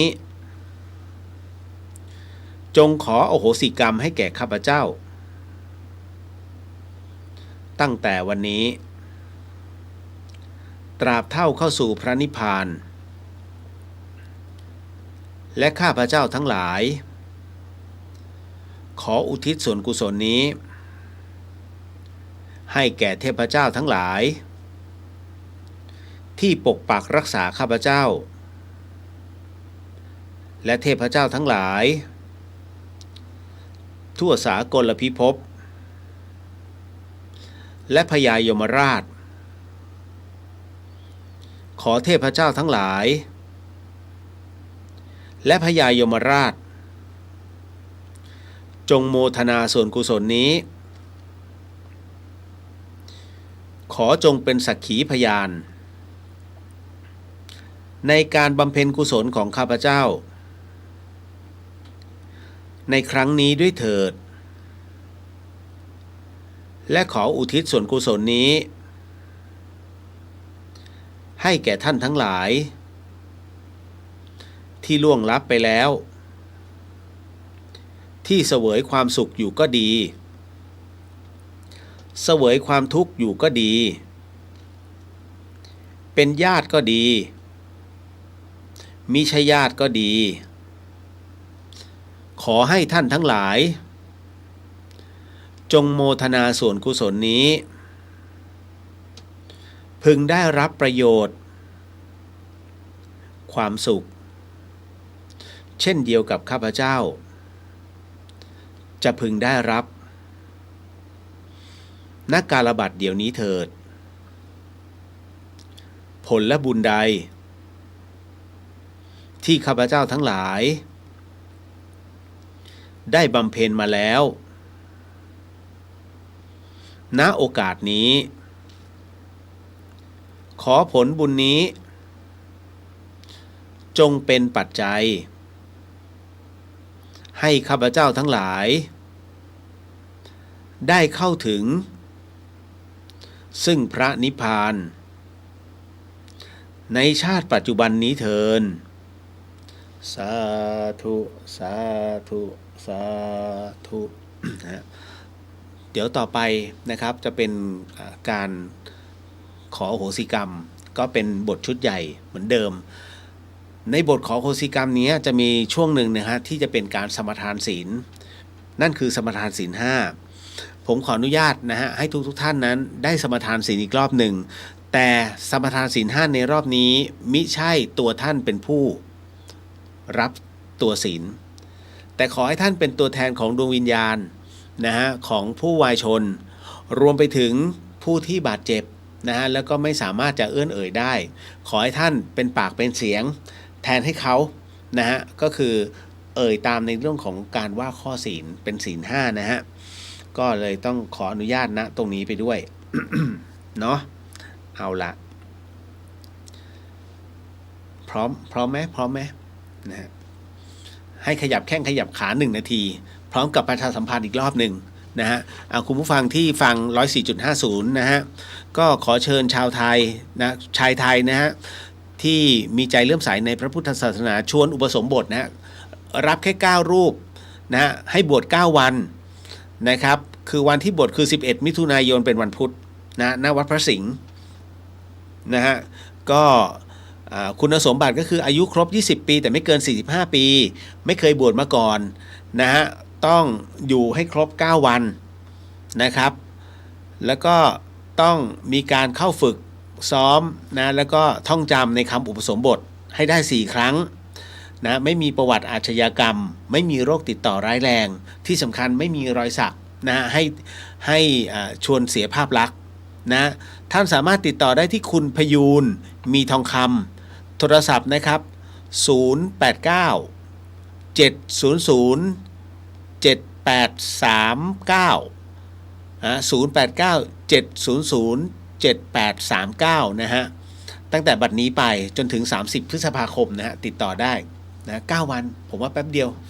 นะฮะแค่ประกาศแป๊บเดียวเดี๋ยวก็เต็ม นะฮะ9 คนนะครับก้าวหน้าพร้อมแล้วนะฮะนะครับ ก็ขออนุญาตนะครับต่อไปเป็นช่วงของอโหสิกรรมท่านที่รับฟังอยู่แล้วก็ท่านที่กำลังทำอโหสิกรรมนี้นะท่านเป็นผู้ที่เรียกว่ากำลังทำกุศลอันยิ่งใหญ่ให้กับอีกหลายๆพลังงานนะครับที่ถ้าย้อนกลับไปสัปดาห์ที่แล้วเขายังมีเลือดเนื้อร่างกายมีสังขารนะฮะแต่บัดนี้สังขารเหล่านั้นไม่สามารถจะใช้ได้แล้วนะก็เหลือแค่พลังงานแห่งจิตนะครับที่ยังคงมีอยู่ก็ขอให้ทุกท่านนั้นได้น้อมโมทนาแล้วก็บุญในค่ำคืนนี้เนี่ยให้กับท่านเหล่านั้นนะให้ได้รับอานิสงส์ในวันนี้ด้วยเช่นกันนะครับก็ขออนุญาตนะครับผมขอเป็นตัวแทนของทุกท่านนะในส่วนใดก็ตามนะครับที่ผมจะต้องนำกล่าวก็คือเดี๋ยวจะบอกให้ส่วนใดก็ตามที่ผมจะกล่าวคนเดียวเดี๋ยวผมก็จะบอกว่าช่วงนี้เดี๋ยวผมกล่าวคนเดียวนะส่วนใดที่บอกว่าเอาไปพร้อมๆกันก็ว่าไปพร้อมๆกันนะโดยเฉพาะยิ่งนะโมนะครับเอาละเดี๋ยวขออนุญาตนะครับเริ่มเลยนะเพราะเดี๋ยวเวลาจะมันจะกินเวลาไปเยอะสาธุ ขอบรมพุทธานุญาตแด่องค์สมเด็จพระสัมมาสัมพุทธเจ้าทุกพระองค์พระอาจารย์นพพรอาทิตย์จวังโสพระอาจารย์สมบัติภูริปัญโยท่านอาจารย์แม่ชีเพียงเดือนธนสารพิพิธพระอาจารย์ภาสกรภูริวัฒโน และพระอาจารย์เกียรติณรงค์กิติวัฒโนผู้เริ่มต้นในการขอประกาศอโหสิกรรมให้กับเหล่าพรหมเทพเทวดาทั้งหลายสรรพสัตว์สรรพวิญญาณทั้งหลายให้ได้มาร่วมเมตตาให้อโหสิกรรมกับเหล่าผู้ร่วมประกาศและโมทนาความดีอันเป็นเมตตาและมหากุศลในครั้งนี้ขอจงประทานอนุญาตด้วยเถิด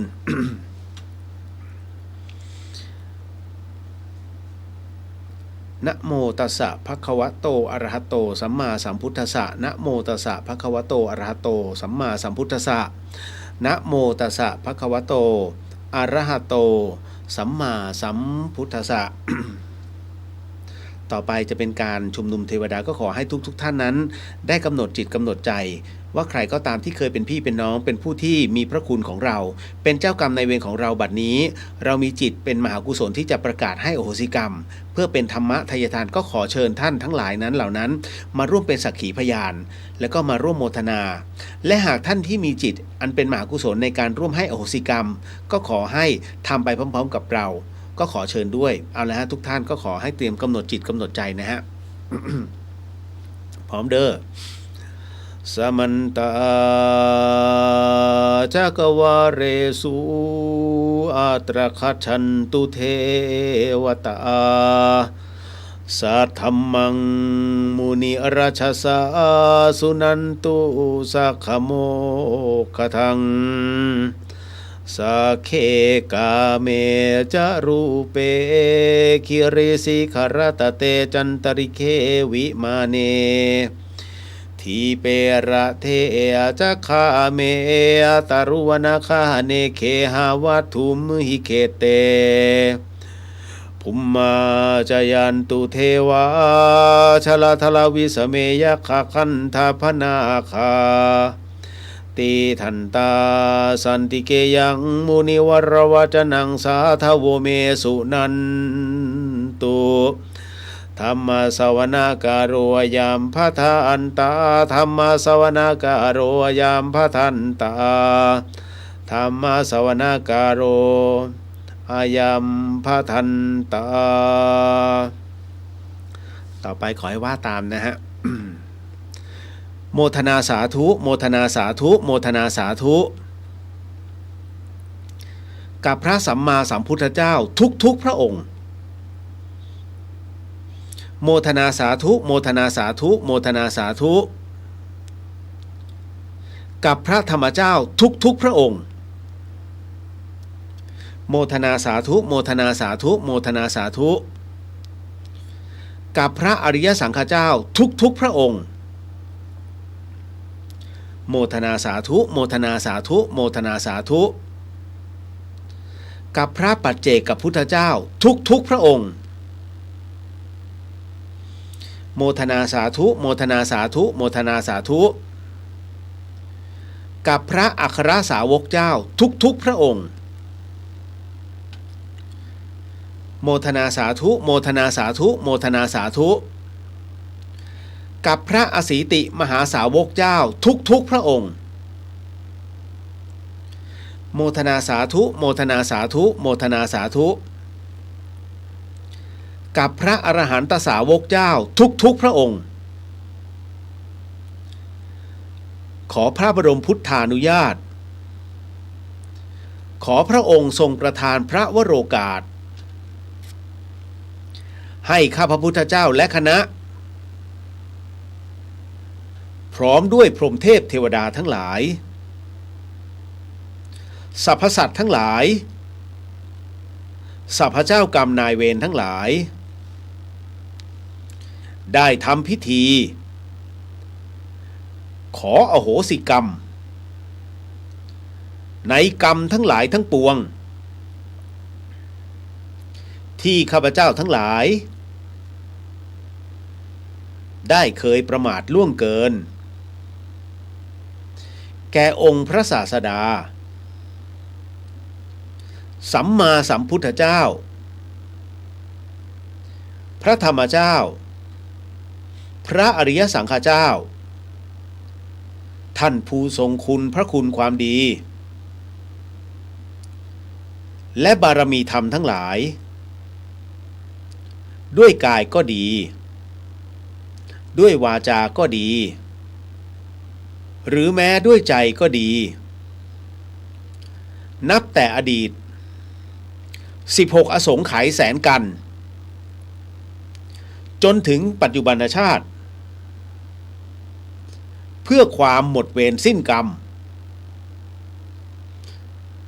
เพื่อมรรคผลนิพพานและความวิมุตติหลุดพ้นได้โดยง่ายในฉับพลันนี้ด้วยเถิดตั้งนะโมพร้อมกัน3จบนะครับนะโมตัสสะภะคะวะโตอะระหะโตสัมมาสัมพุทธัสสะนะโมตัสสะภะคะวะโตอะระหะโตสัมมาสัมพุทธัสสะนะโมตัสสะภะคะวะโตอะระหะโตสัมมาสัมพุทธัสสะ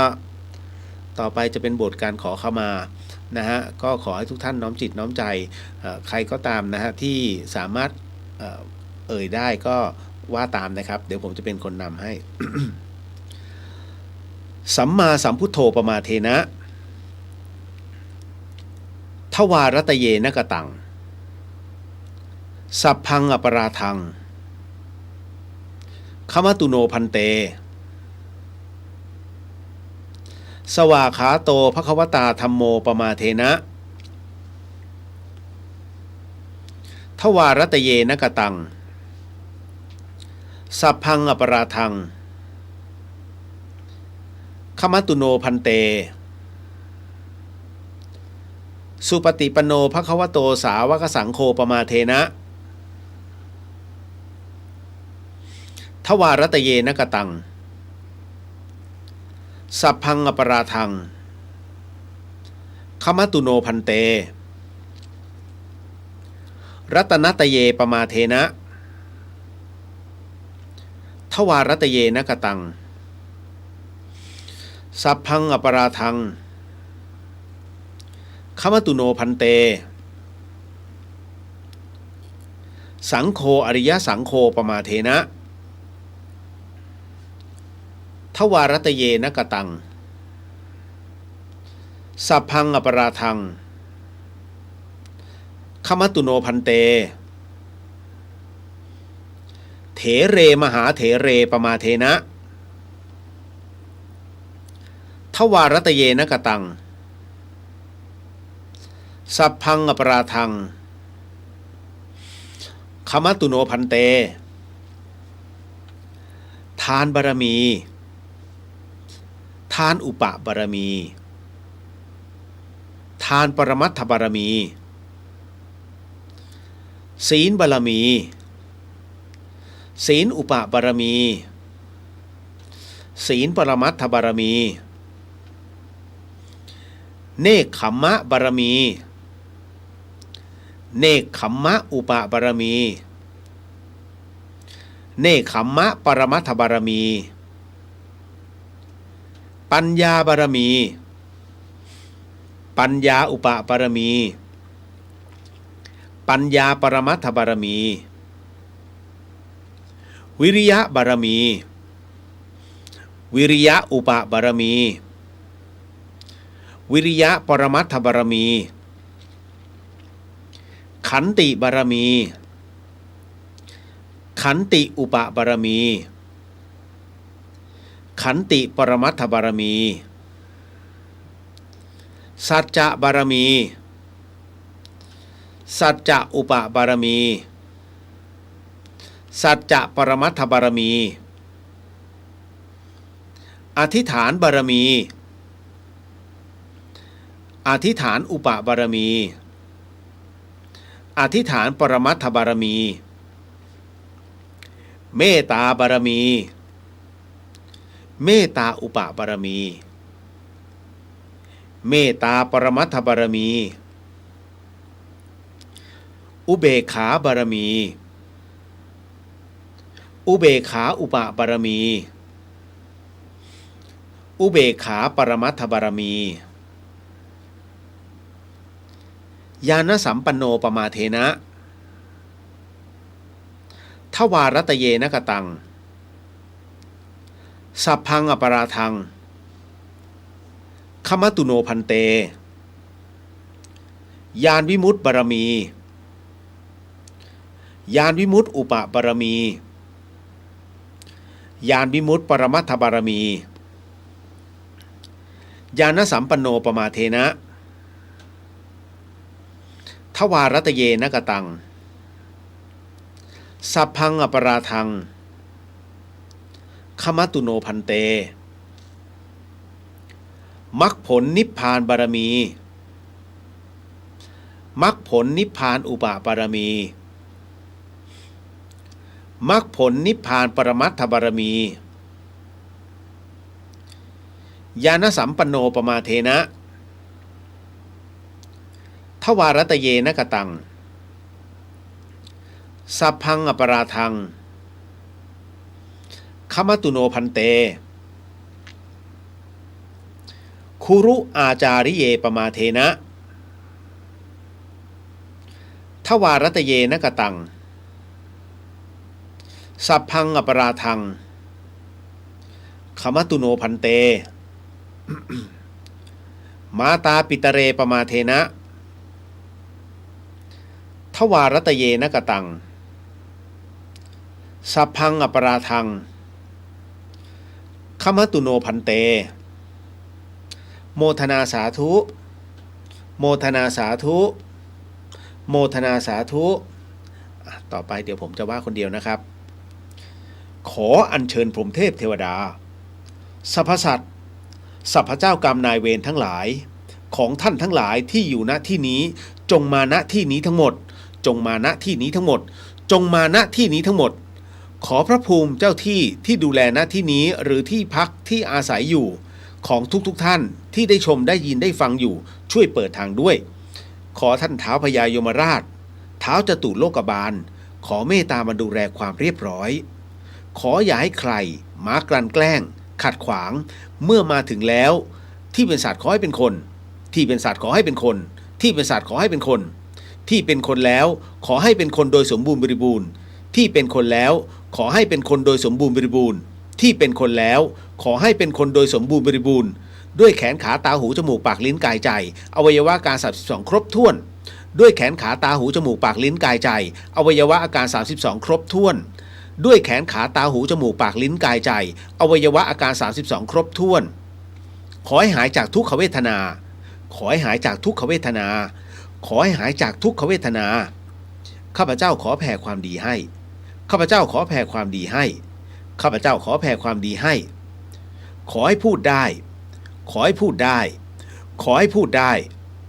ขอให้พูดภาษาไทยขอให้พูดภาษาไทยขอให้พูดภาษาไทยขอให้ฟังภาษาไทยรู้เรื่องขอให้ฟังภาษาไทยรู้เรื่องขอให้ฟังภาษาไทยรู้เรื่องขอให้สมทานศีล5ได้ขอให้สมทานศีล5ได้ขอให้สมทานศีล5ได้บัดนี้ท่านทั้งหลายไม่ได้ทำกรรมชั่วอยู่จึงสมทานศีล5ได้บัดนี้ท่านทั้งหลายไม่ได้ทำกรรมชั่วอยู่จึงสมทานศีล5ได้บัดนี้ท่านทั้งหลายไม่ได้ทำกรรมชั่วอยู่จึงสมทานศีล5ได้ก็ขอให้ท่านทั้งหลายนั้นเป็นตัวแทนผู้วายชนหรือว่าคนเจ็บป่วยนั้นได้สมทานศีล5ข้าพเจ้าก็ขอให้ทุกท่านนั้นได้รวบรวมแล้วก็น้อมจิตน้อมใจเพื่อให้เหล่าสรรพสัตว์สรรพวิญญาณนั้นแล้วก็สรรพเจ้ากรรมนายเวรทั้งหลายทั้งปวงนั้นได้สมทานศีลไปพร้อมๆกับพวกเราก็ขอให้พวกเราว่าไปพร้อมๆกันหรือน้อมจิตไปพร้อมๆกันพุทโธธัมโมสังโฆศีลข้อ1ไม่ฆ่าสัตว์ศีลข้อ2ไม่ลักทรัพย์ศีลข้อ3ไม่ประพฤติผิดในกามศีลข้อ4ไม่พูดเท็จศีลข้อ5ไม่ดื่มสุราและของมึนเมาบัดนี้ข้าพเจ้าตั้งใจรักษาศีลแล้วบัดนี้ข้าพเจ้าคือผู้มีศีลข้าพเจ้าผู้มีศีลละอายต่อการทำความชั่วกลัว ต่อผลของบาปกรรมข้าพเจ้าผู้มีศีลมีฮิริโอตปะมีกายเป็นมนุษย์มีใจเป็นเทวดาเป็นมนุษย์เทโวผู้เข้าถึงความเป็นสหายกับเหล่าเทวดาทั้งหลายณบัดนี้ข้าพเจ้าทั้งหลายจะได้ประกาศให้อโหสิกรรมเป็นอภัยทานเป็นสัจจะวาจาก็ขอให้ทุกท่านนั้นได้นอบน้อมต่อองค์พระสัมมาสัมพุทธเจ้าด้วยการตั้งนะโมพร้อมกัน3จดหรือกำหนดจิตตามนะฮะนะโมตัสสะภะคะวะโตอะระหะโตสัมมาสัมพุทธัสสะนะโมตัสสะภะคะวะโตอะระหะโตสัมมาสัมพุทธัสสะนะโมตัสสะภะคะวะโตอะระหะโตสัมมาสัมพุทธัสสะต่อไปขอให้ทุกท่านว่าตามหรือกำหนดจิตตามนะฮะข้าพระพุทธเจ้าทั้งหลายขออาราธนาพระสัมมาสัมพุทธเจ้าพระธรรมเจ้าพระอริยสังฆเจ้าพระปัจเจกพุทธเจ้าพระอสีติมหาสาวกเจ้า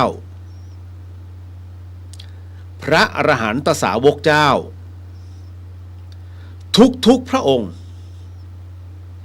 ท่านท้าวพญายมราชท่านท้าวจตุโลกบาลพระสยามเทวาธิราชและคณะทุกพระองค์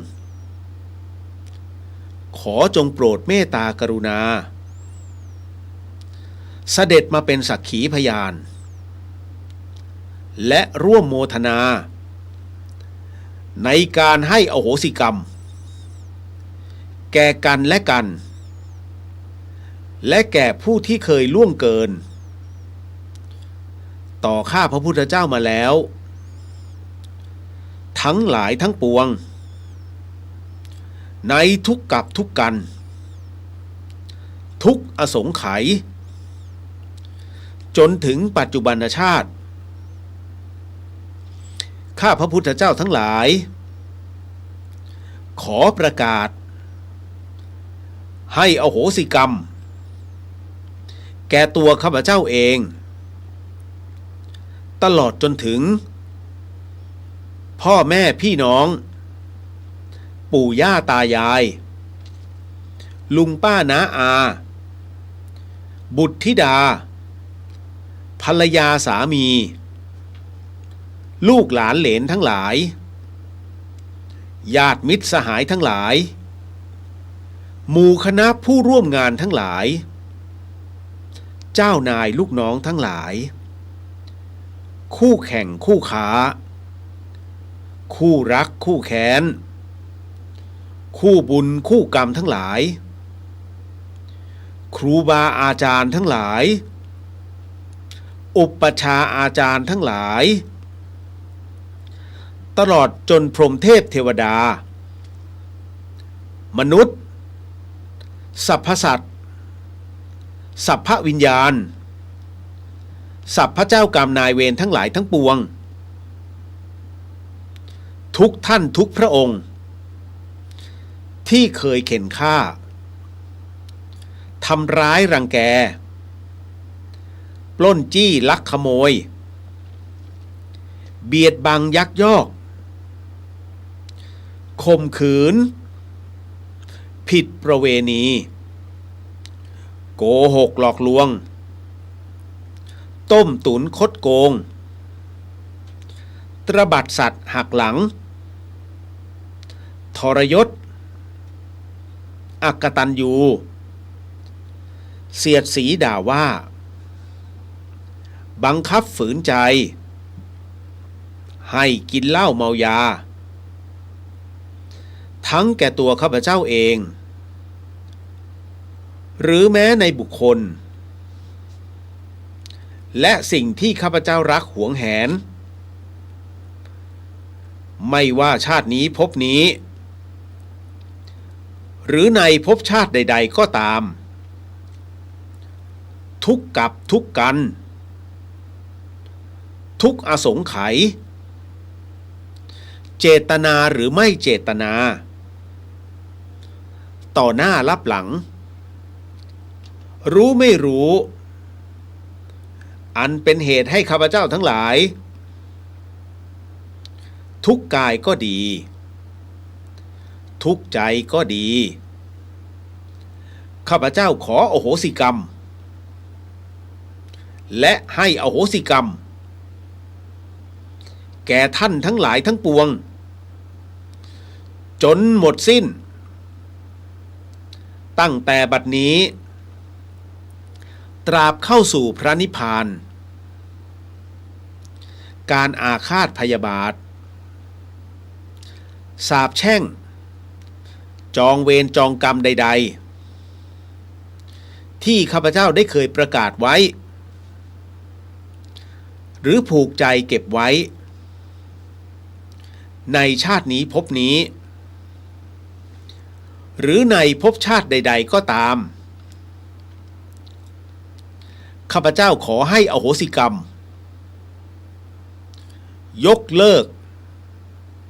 ให้เป็นโมฆะทั้งสิ้นเพื่อให้หมดเวรสิ้นกรรมต่อกันและกันนับแต่บัดนี้ตราบจนถึงพระนิพพานขอให้เราท่านทั้งหลายที่อยู่พร้อมหน้ากันในที่นี้ตลอดจนพ่อซื้อแม่ซื้อพ่อเกิดแม่เกิดพรหมเทพเทวดาที่ปกปักรักษาข้าพเจ้าทั้งหลายจงทราบว่าบัดนี้ข้าพเจ้าทั้งหลายได้ให้อโหสิกรรมแก่กันและกันแล้วและจะไม่เอาการกระทำทั้งหลายในอดีตมาเป็นเหตุทำร้ายทำลายหรือเบียดเบียนซึ่งกันและกันอีกต่อไปข้าพระพุทธเจ้าทั้งหลายขอโมทนาความดีกับสมเด็จพระสัมมาสัมพุทธเจ้าพระธรรมเจ้าพระอริยสังฆเจ้าพระปัจเจกพุทธเจ้าพระอสีติมหาสาวกเจ้าพระอรหันตสาวกเจ้าทุกพระองค์ท่านท้าวพญายมราชท่านท้าวจตุโลกบาลพระสยามเทวาธิราชและคณะทุกพระองค์ที่โปรดเมตตากรุณาเสด็จมาเป็นสักขีพยานในการให้อโหสิกรรมของข้าพระพุทธเจ้าทั้งหลายโมทนาสาธุโมทนาสาธุโมทนาสาธุด้วยอานิสงส์แห่งการให้อโหสิกรรมนี้ขอให้เจ้ากรรมนายเวรทั้งหลายทั้งปวงของข้าพเจ้าจงกรุณาให้อโหสิกรรมแก่ข้าพระพุทธเจ้าโดยง่ายเถินโมทนาสาธุโมทนาสาธุโมทนาสาธุขอให้กรรมทั้งหลายทั้งปวงจงเป็นอโหสิขอให้กรรมทั้งหลายทั้งปวงจงเป็นอโหสิขอให้กรรมทั้งหลายทั้งปวงจงเป็นอโหสิ ขอให้วิบากกรรมชั่วและโรคภัยทั้งหลายทั้งปวง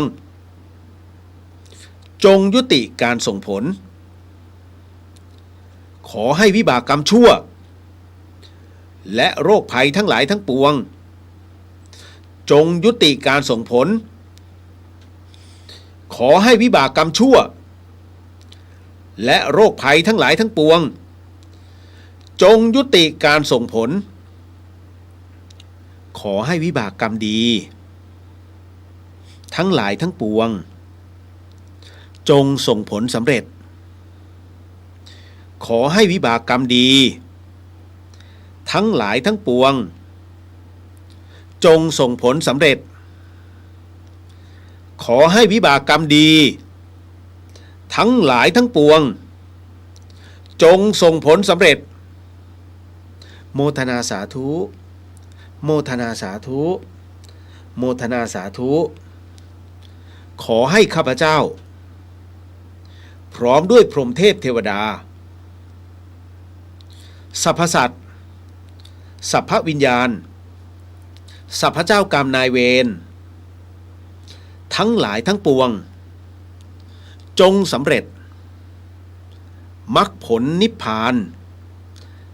ในชาติปัจจุบันโดยเร็วพลันเทินให้อโหสิให้อโหสิให้อโหสิขออโหสิขออโหสิขออโหสิ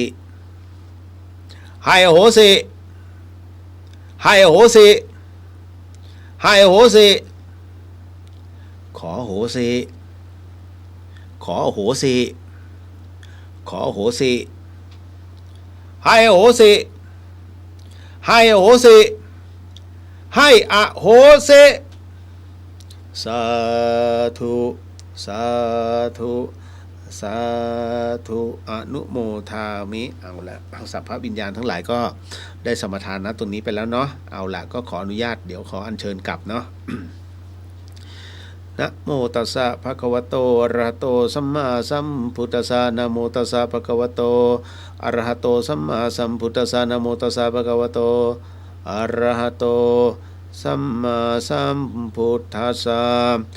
ทุกขปัตตาจนิทุกขาภลปัตตาจนิพยาโสกปัตตาจนิโสกาโหนตุสัพเพปิปานิโนเอตาวตาจะอัมเหหิสัมปตังปุญญสัมปดังสัพเพเทวานุโมทันตุสัพพสัมปติสิทธิยาทานังทัทันตุสัทธายาสีรังรักขันตุสัพพทาภาวนาภิรตาโหนตุขัดฉันตุเทวตาคตา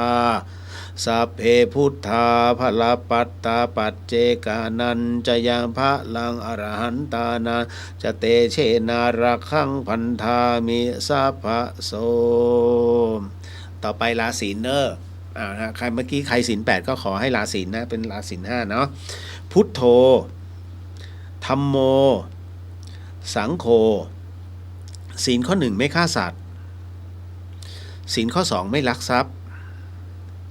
ศีลข้อ3ไม่ประพฤติผิดในกามศีลข้อ4ไม่พูดเท็จศีลข้อ5ไม่ดื่มสุราและของมึนเมาบัดนี้ข้าพเจ้าตั้งใจรักษาศีลแล้วบัดนี้ข้าพเจ้าคือผู้มีศีลด้วยอำนาจแห่งศีลขอให้ข้าพเจ้าพร้อมด้วยกรรมดีของข้าพเจ้าส่งถึงแด่ตัวข้าพเจ้าและเหล่ากัลยาณมิตรขอให้ถึงซึ่งพระนิพพานในชาติปัจจุบันนี้เถิดสาธุสาธุสาธุ ก็ขอโมทนาด้วยนะฮะจบลงไปนะครับเรียกว่าเป็นเคสพิเศษคอร์สพิเศษสำหรับการทำอโหสิกรรมในครั้งนี้นะฮะคือไม่มีกำลังเกี่ยวข้องเลยวันนี้ฮะเพราะว่าโดนครูบาอาจารย์บอกต้องทำด่วนเลย นะฮะคือ ก็เลยบอกว่า ทำแบบไม่ออกอากาศได้ไหมบอกออกอากาศไปเลย ออกอากาศไปเลยมันจะได้เขาเรียกหลายดวงจิตพอหลายดวงจิตเนี่ยมันส่งผลถึงผู้ที่เขาวายชนนะครับผู้ที่ได้รับบาดเจ็บนะอันนี้ส่งตรงนี้มันถึงก็เลยมีตรงนี้ขึ้นมานะฮะก็เลยต้องบอกนะก็ถือว่าท่านก็ได้ทำอโหสิกรรมไปด้วยในตัวเลยแล้วกันนะก็ขอโมทนาสาธุก็ขออโหสิให้อโหสิเช่นกันนะฮะโอ้หลายท่านก็ถือว่าให้กับตัวเองไปด้วย โมทนาสาธุครับนะฮะนะก็เรารับรู้เนาะแล้วก็เราได้รับรู้ได้รู้สึกนะครับนะฮะเหนือคำบรรยายครับวันนี้ โอ้ผมเองก็คาดไม่ถึงว่าเฮ้ยคือมันมีไม่กี่ครั้งอ่ะที่จะต้องมานั่งทำอโหสิกรรมนอกเวนะฮะมันก็เลยหวาดนิดนะฮะคือมันเป็นคำสั่งของพ่อแม่ครูบาอาจารย์นะว่าเวลาเราทำอะไรก็ตามเนี่ยขอให้อยู่ในรูปแบบเพราะฉะนั้นการทำอโหสิกรรมเนี่ยเลยโดนกำหนดว่าทุกขึ้น15ค่ำเท่านั้นนะฮะยกเว้นว่าถ้าเป็นในหมู่เล็กๆที่เขาจะให้ทำร่วมกันจะบอกรับผิดชอบร่วมกันคงไม่ใช่เพราะฉะนั้นก็เลยนะตรงนั้นน่ะก็คือถ้าจะสงเคราะห์ต้องขออธิษฐานอนุญาตทุกๆครั้งมันมีเหตุของมันฮะเพราะไม่งั้นมันจะฟีดแบ็กไม่อะไรก็อะไรฮะร่างกายเราก็จะแย่นะฮะคือถ้าอายุไขมันไม่ลดลงเดี๋ยวมันก็จะมีเอฟเฟกต์ก็คือเดี๋ยวป่วยนั่นนี่มันก็จะมีเอฟเฟกต์ตลอดแต่วันนี้ถือว่าโดน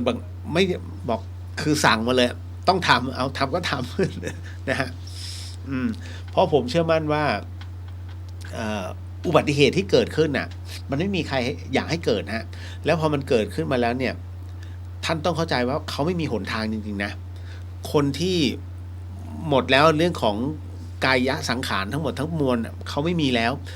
เขาจะไปพึ่งใครเพราะฉะนั้นเราก็ต้องอาศัยกำลังจิตของเราทุกท่านเนี่ยส่งนะตรงนี้แล้วก็ร่วมกันเขาถึงสามารถรับรู้สัมผัสได้เต็มที่ก็คือเขาโมทนาตามเท่านั้นเลยนะฮะเราช่วยได้กันแค่นั้นขอบพระคุณมากๆนะฮะโอ้โหเพียบเลยผมอ่านไม่ทันขออภัยด้วยอันนี้คุณแพมให้โอซีและขอโอซีแบบไม่มีเงื่อนไขสุดหัวใจครับพี่นพวรรณให้โอซีและขอโอซีกับทุกเช่นกันนะฮะขอโอซีให้โอซีนะฮะโอ้โห หลายๆท่านไม่ทันจริงๆฮะขออภัยด้วยนะฮะเดี๋ยวคือเนื่องจากว่าผมจะไม่อยู่วันพรุ่งนี้ต้องเดินทางเข้าขออภัยพรุ่งนี้อยู่แต่ไม่สามารถเพราะว่าต้องคือหมดแรงแล้วสำหรับการสร้างห้องน้ำร่วมกับพระคือจะต้องสร้างให้เสร็จนะฮะมันตั้งใจไว้แล้วก็ต้องทำให้มันเรียบร้อยแต่ว่าด้วยกำลังที่มันมีน้อยนิดในเรื่องของปัจจัยก็พรุ่งนี้อาจจะระดมนิดนึงครับกัลยาณมิตรนะก็ต้องไปซื้อเหล็กแล้วก็ปูนนะครับส่วนผนังเดี๋ยวค่อยว่ากัน ขอโครงสร้างมันเรียบร้อยก่อนแล้วก็จะอีกวันหนึ่งเนี่ยต้องเข้ากรุงเทพเพราะว่ามีเหตุว่าจะต้องเดินทางไปกับคณะต้นบุญธรรมสถานไปกับพ่อแม่ครูบาอาจารย์เยอะพอสมควรครับทั้งหลวงปู่มหาตุ่มหลวงปู่ศิลานะหลวงปู่อะไรนะโอ้เยอะพ่อแม่ครูบาอาจารย์สายหลวงปู่มั่นอีก2-3 รูปนะฮะหลวงปู่สมพรนะฮะแล้วก็วัดใหม่บ้านตาลผมจำชื่อได้นะฮะแล้วก็โอ้โหเยอะฮะประมาณ8 รูปด้วยกันครั้งนี้นะครับคือไปครั้งนี้ก็คือจะเอาพระนะครับไปบรรจุในพระพุทธรูปเนี่ยไปบรรจุในองค์เจดีย์ที่บึงกาฬนะครับก็เป็นที่เรียบร้อยนะครับวันนี้โอ้โหหมดกำลังเยอะพอสมควรก็มานั่งตอบคำถามผมตอบคำถามไปแล้วนะในเรื่องของปัญญานะครับเป็นสิ่งสำคัญมากเพราะว่าคืออย่างนี้ครับบุคคลที่ถามประมาณด้วยกัน3 คนแล้วเป็นทำนองเดียวกันว่าไอ้ที่นั่งเฉยๆแล้วบรรลุเนี่ยนะฮะผมจะบอกว่าอันไหนที่เรายังไม่เคยทำอย่าเพิ่งไปปรามาสว่าเฮ้ยมันไม่จริงหรอกเลยอย่าเพิ่งนะฮะผมเข้าใจคือตอนนี้มันกลายเป็นว่าศาสนาพุทธของเราถูกกระทบกระเทือนเยอะผู้ที่ไม่ได้ ผู้ที่ไม่มีศาสนามากขึ้น เริ่มเยอะขึ้นบนโลกใบนี้นะฮะคนที่ไม่ถือศาสนาอะไรเลยนะเหตุเพราะงี้ก็คือว่าศาสนาพุทธเนี่ยขาดผู้ที่บรรยายออกไปอย่างมีหลักการและเหตุผลศาสนาพุทธเป็นศาสนาที่มีหลักการและเหตุผลนะมันมีเหตุก็ต้องมีผลไม่ใช่ว่าเอาแต่เหตุอย่างเดียวอย่างเช่นเอาแต่ปลุกเสกอย่างเงี้ยฮะแล้วก็ประพรมน้ำมนต์ซึ่งเป็นทางที่องค์พระสัมมาสัมพุทธเจ้าท่านไม่ได้สรรเสริญเลยนะแต่ก็ยังทำกันอยู่เรื่อยๆนะซึ่งมันเป็นความสบายใจมันเป็นการสงเคราะห์แต่มันผิดพระวินัยก็ไม่เป็นไรฮะนะเพียงแต่ว่าถึงได้บอกว่าพอถึงตรงนี้พอมันไม่มีหลักการและเหตุผลเนี่ยมันทำให้คนที่เฝ้าสังเกตการก็คือเด็กวัยรุ่นเขาทำอะไรเนี่ยไอ้อย่างนี้มันเลยกลายเป็นความศรัทธาหายไป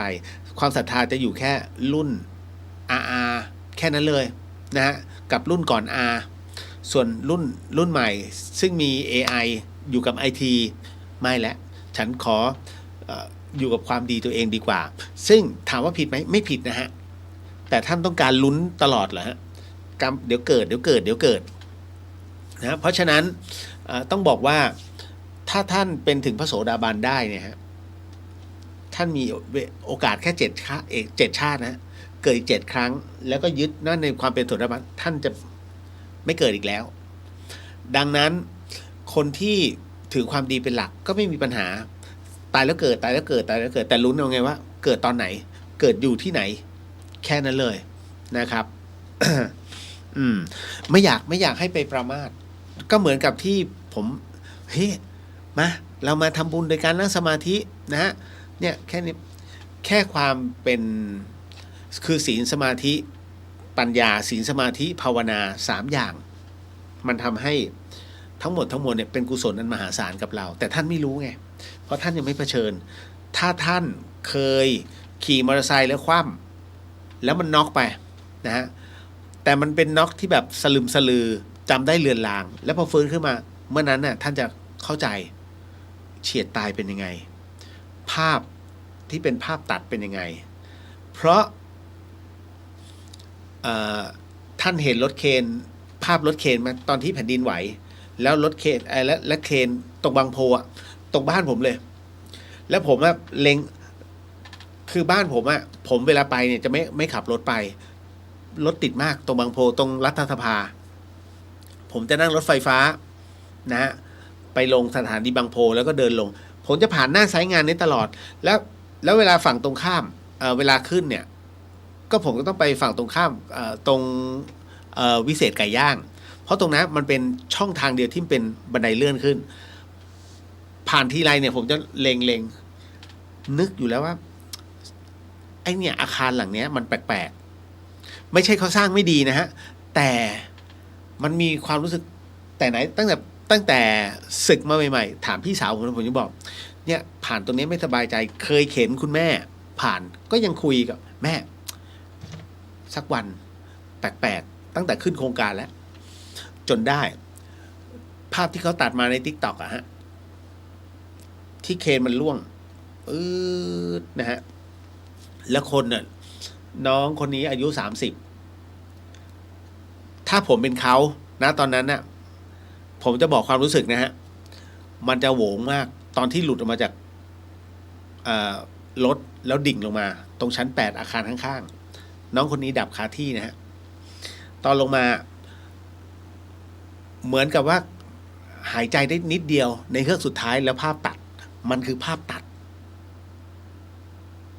ท่านเข้าใจฮะคือมันเหมือนกับคือลงมาแล้วแผะภาพตัดตรงเนี้ยตรงแผะเนี่ย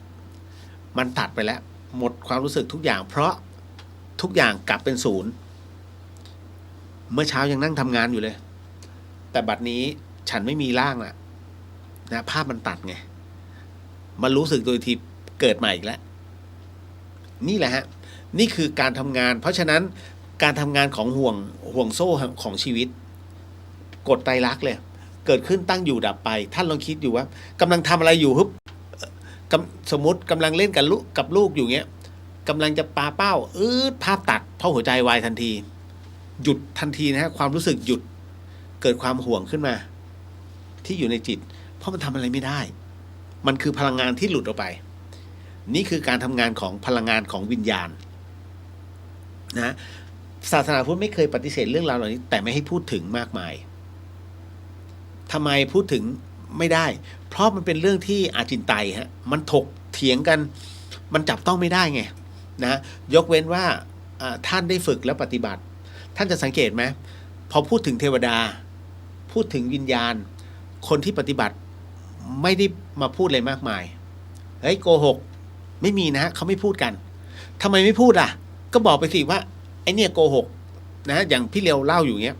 สมมติผู้ปฏิบัติอยู่เนี่ยผมอะเวลาผมไปเล่าตรงไหนนะแม้กระทั่งพ่อแม่ครูบาอาจารย์แต่ก็ไม่เคยพูดบอกไอ้นี่โกหกไม่มีนะฮะมีแต่ท่านยิ้มแล้วพยักหน้าให้เพราะมันคือเรื่องจริงแต่มันไม่มีใครมาพูดตอนผมเป็นพระตอนผมเป็นพระเนี่ยถามว่าพูดได้ไหมเล่าได้ก็ยังกล้าที่จะเล่าเพราะอย่าลืมนะฮะคำว่าอวดอุตริ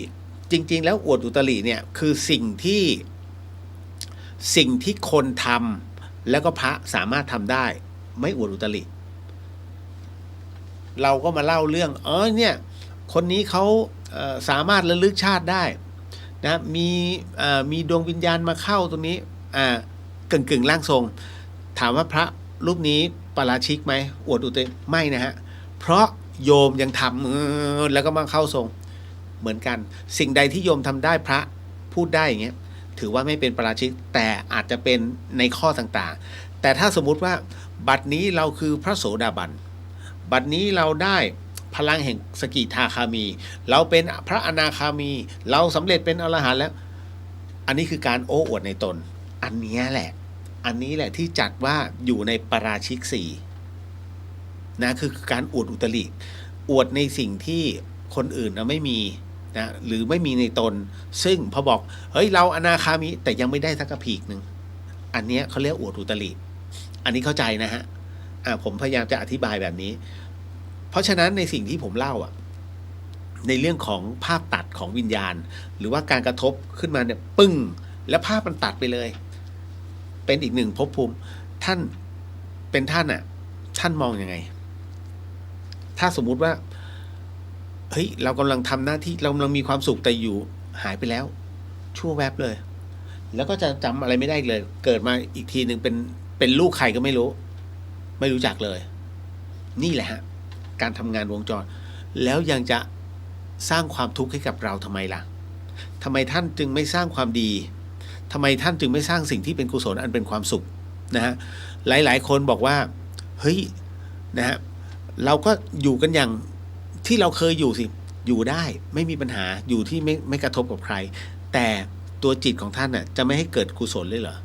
นะทำไปเถอะความดีไม่มีใครเขาว่านะแต่ถ้าท่านความชั่วเนี่ยนะเขาก็สาบส่งกันทั้งประเทศนะเราค่อยๆสะสมทีละนิดทีหน่อยแล้วมันเป็นเขาเรียกกล่องบุญในใจพอแล้วนะฮะมาตอบคำถามกันเลยมีผู้ถามมาว่าการที่เราไปงานศพแล้วมีกลิ่นสาบตามกลับมาอันนี้มีคนบอกว่าวิญญาณตามกลับ